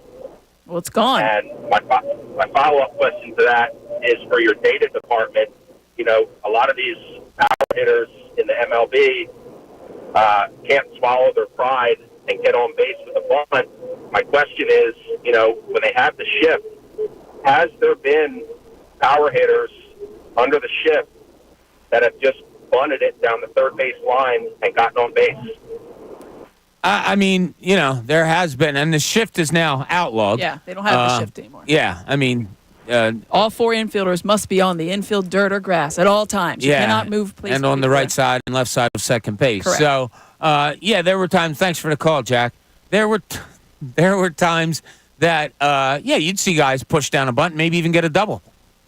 Because nobody would be there, and I would have liked to have seen it more. Sean Murphy 2 nights ago that had like one of his excuse me singles. He literally checked. He checked his swing. Did it? And they went all the way to the corner. Yeah. I was like, of course. Oh yeah, of course. Yeah, he also had a game high and two-run homer with 2 strikes. I feel like I think that there's probably some lost art of bunting, of small ball out there, Sure, matriculating the ball. Just trying to get everybody around, matriculate the people around the bases. Let's get them all moving. Make them make left-hand turns as often as they can. Just keep it going. But I think that there's certain people that should be more adept at bunting. A Rojas. Give me a good bunt. Yeah, a Pache. You don't even want him to bunt. You don't want him. You want he him can to go be bunt in the minor leagues. Exactly. You want him to be bunted. Yes, exactly. So, all right, when we get back, we're on a time limit here. The clock is running down. By 1:45, we are going to announce the winner of the person who finished the sentence the best. What in sports can you do without? What do you not want to see in sports anymore? Amy will make that decision. So phone lines are open, 610-632-0975. You can give us yours. We'll take it up to 145. Amy will announce the winner then. This is Middays. Bob Cooney, 97.5, The Fanatic.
Welcome back, 1:30 here, middays, as we take you into the best show ever. Ricky's all wound up today. Always. Oh, yeah. He's the man. He's running. Look at him. He's running everywhere. He's running all over the place. He's flexing. He was standing there staring at me, flexing. I said, you look like a... And now he's coming around the corner. All right, go away, Ricky. Yeah, I can't concentrate as long as he's doing this. But talking a lot of Phillies. Matt Gelb had a lot to say, Eamon. And before we get to it, I don't want to get to Mike in Delran, who's been holding on for a little while. But I want to digest a little bit of what Matt had to say. Mike in Delran, you're on 97.5 The Fanatic. What's up, buddy? Yeah, what's up, guys? You could have went into the Matt stuff, man. What's that? Hey, you could have went into that Matt. No, man, you've been holding on. I forever. don't keep a regular customer holding. Hey, I want to apologize yesterday. Ray was absolutely right. I got like this internal clock, right? So I kind of I wasn't just trying to plug Saturday. We were laughing. I said that on air. I was like, oh, man, I've been on way too long. I got to go. Plus, I don't like getting hung up on, so I try to do the Go Birds and then get off. Attaboy. I'll never hang up on you, Mike. Anyways, I was going to talk about Kyle Lowry, and then I saw this morning, I think they said he was coming back, right? Kyle Lowry? That's the guy that has that tweet out there. I think has 200 followers. I think that there's I think that there's a large assumption out there, Mike, that he will sign with Philadelphia on a vet minimum. Right. My vibe with folks out there on the Twitterverse that put stuff out there, then they can say I was the first to say it. Okay. Okay. I got a little birdie in my ear. I would say it might be down to 3 teams. Nice. And it might be this one, and it might be a team that's named after a planet.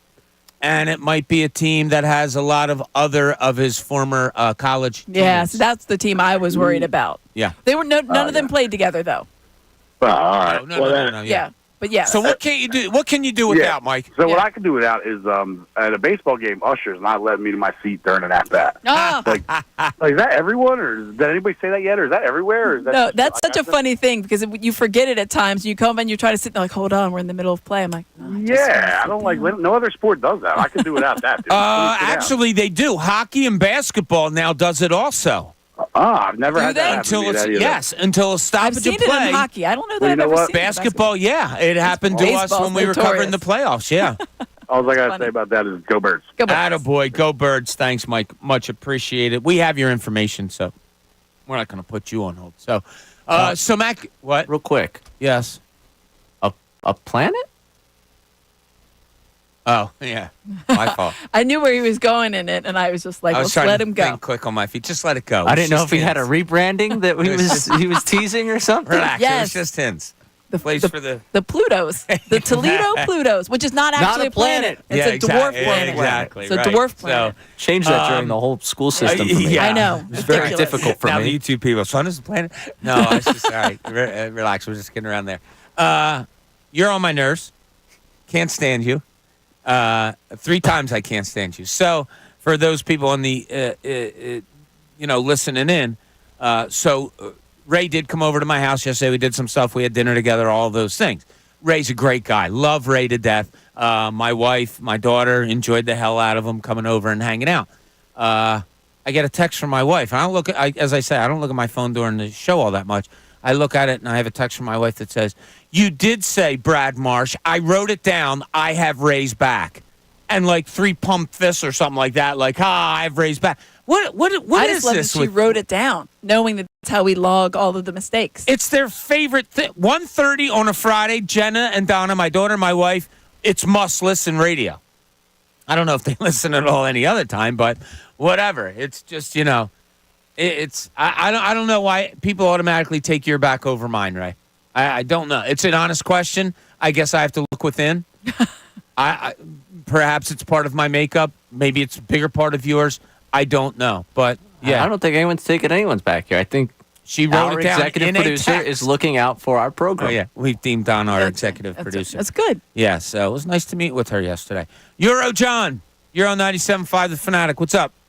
Hey, what's going on? I want to take out the stupidest rule in sports. Basically, Spain got in. They knocked out the Bahamas with Eric Gordon, Buddy Hield, DeAndre Ayton, who have heritage to Bahamas. But Spain has a guy at the top of the key running the team as the point guard. He used to play for the Sixers G League team, Lorenzo Brown. He scored 18 points. They won a gold medal in 2022 with him at the top of the key. The Spurs drafted a guy, Juan Nunez, right? They John, you have anything anybody really wants to hear about that we understand or anything? Or right, it's the stupidest rule in sports that they have a guy that never played in Spain. He's running the points, scoring 18 points in an elimination game. Bahamas gets bounced. Are you really this upset about this, John? About Spain? Well, idiotic. Joel Embiid's playing for USA. Why? He's an American. Jalen Duran. He should have played for Cameroon. You know the impact he would have had in Cameroon. Yeah. Do you know how the qualifying is? No, John, you don't know how the qualifying is. He can't qualify for Cameroon because it's in the middle of the season. I've been watching this stuff for 15 years. All right, they qualify. John, nobody really cares. Thanks a lot. I don't feel like screaming and hollering about some player we never heard of hitting 18 points for Spain. Lorenzo Brown, very fired up about it. I saw some people John, fired up. real quick. And I've known you for years. Why are you Can so you fired please up? just get a clue of what we do here? We talk about things that we all want to talk about. Nobody gives a flying flip about Spain beating the Bahamas. Come on, dude. Just have a clue. I appreciate your basketball knowledge, but just have a little bit of a clue is all I ask. So the Bahamas didn't get to go because Spain I don't had care. a guy. Don't even dive more into it. I don't care. I don't care. I'm fired up now. My wife likes Ray more than she likes me. I got Euro John complaining about some Spaniard that I don't even give a flying flip about, and I know most of our audience doesn't. I was just waiting for him to say hook shot one more time, and then I was going to let him go. But you know who does care? And you know who makes sense? Yes. Tasty Cake, Dom. There you go. Dom, how are you today, buddy? I'm doing great, Bob and Amy. You know, it's funny with that last call, the guy got so fired up because I'm about to tell you, Bob, it's amazing what sets a guy off. I just got done my physical therapy session, and he allows me, as I do the exercises, to listen to you and Amy.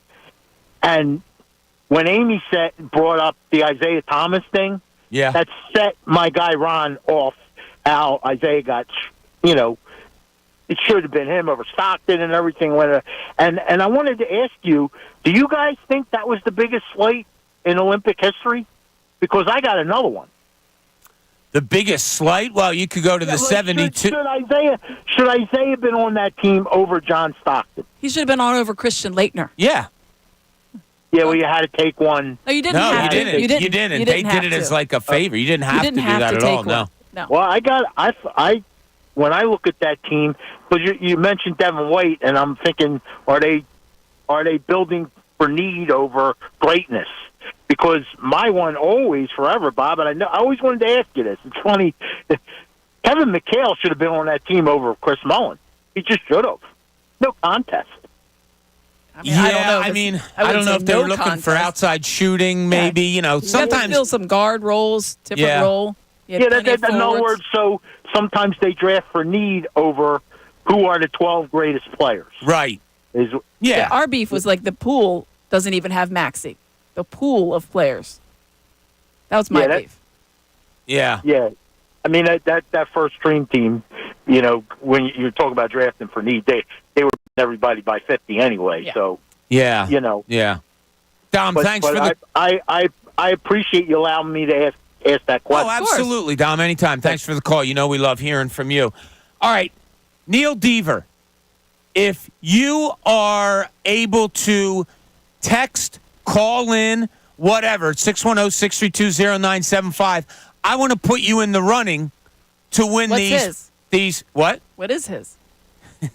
His is, I can do without Euro John. So, Neil, if we can get your information, I want to post that one to Amy and put you in the running to get FanFest tickets as we have 6 minutes to go until Amy is going to announce our winner for the day. Neil Deaver says he can do without Euro John. I have to put him in the running. But we talked to Matt Gelb, The Athletic, about the Phillies. Some interesting things. He mentioned the three pitchers of Suarez, Hoffman, and Strahm. Each of them would be like, I'm going to my first All-Star game. I kind of would like to pitch an inning. I don't think we're going to see Zach Wheeler in the All-Star game because he's scheduled to pitch on Sunday. Yeah.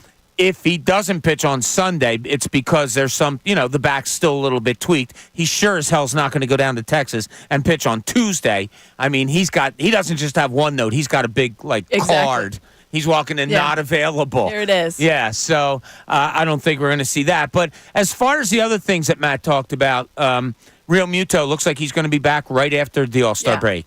It seems like Ranger Suarez, he says, he's not down on his velocity. He's got to hit his corners, hasn't been hitting his corners. Maybe a little rest, 6-man rotation, like all those things that Matt brought up. Having Real Muto back, I would think would help Ranger too. That's a good point. We don't talk about that enough. But I thought it was good, when he talked, because when you're watching, it's like what are you watching for in a game like that? Especially when we talked about yesterday with Kyle Schwarber coming back, Bryce Harper. What are we looking for?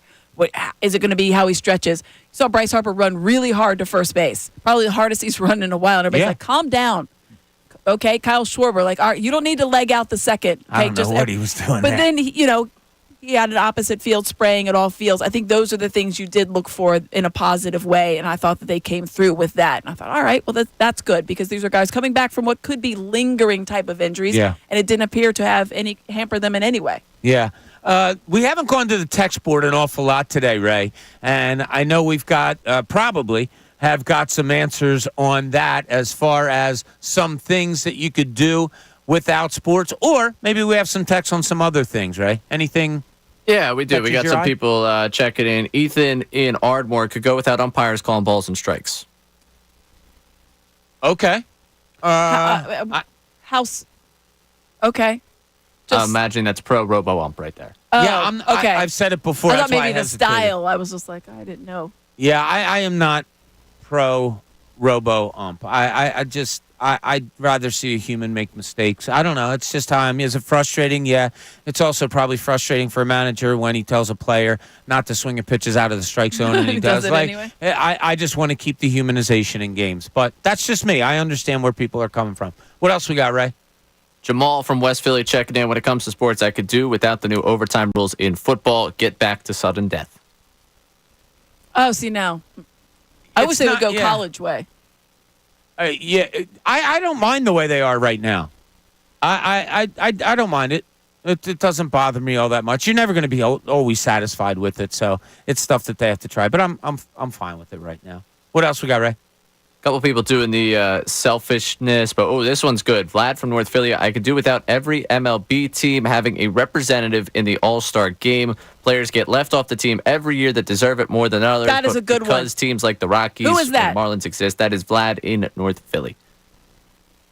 Interesting. Because there was a there was a guy with the Diamondbacks. He was talking about it. He got left off because Pete Alonso has to go on because he was the lone. Christian Walker. Thank you, Christian Walker. Local guy from my area. I remember, I'm watching him, and I thought he had a great sentiment. He's like, yeah, I think I've put together a really good very positive. Yeah. And I know in the inside he's probably like, seriously? I like that one.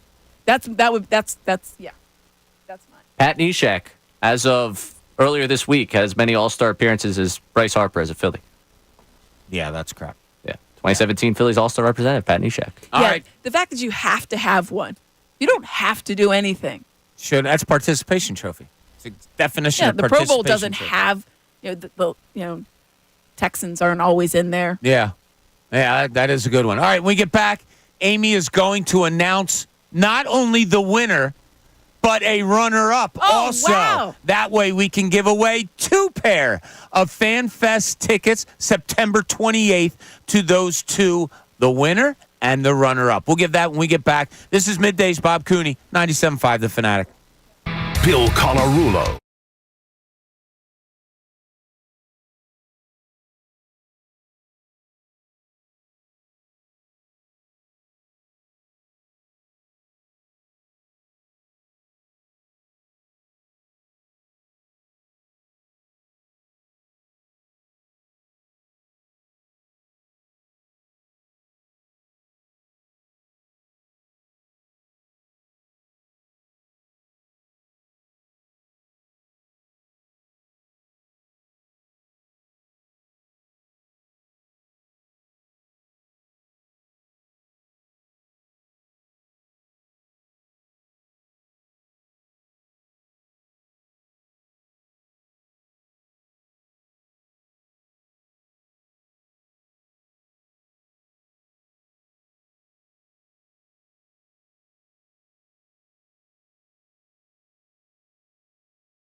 Closing out the midday show today as Ricky Pitalico dances to the music. He is all fired up.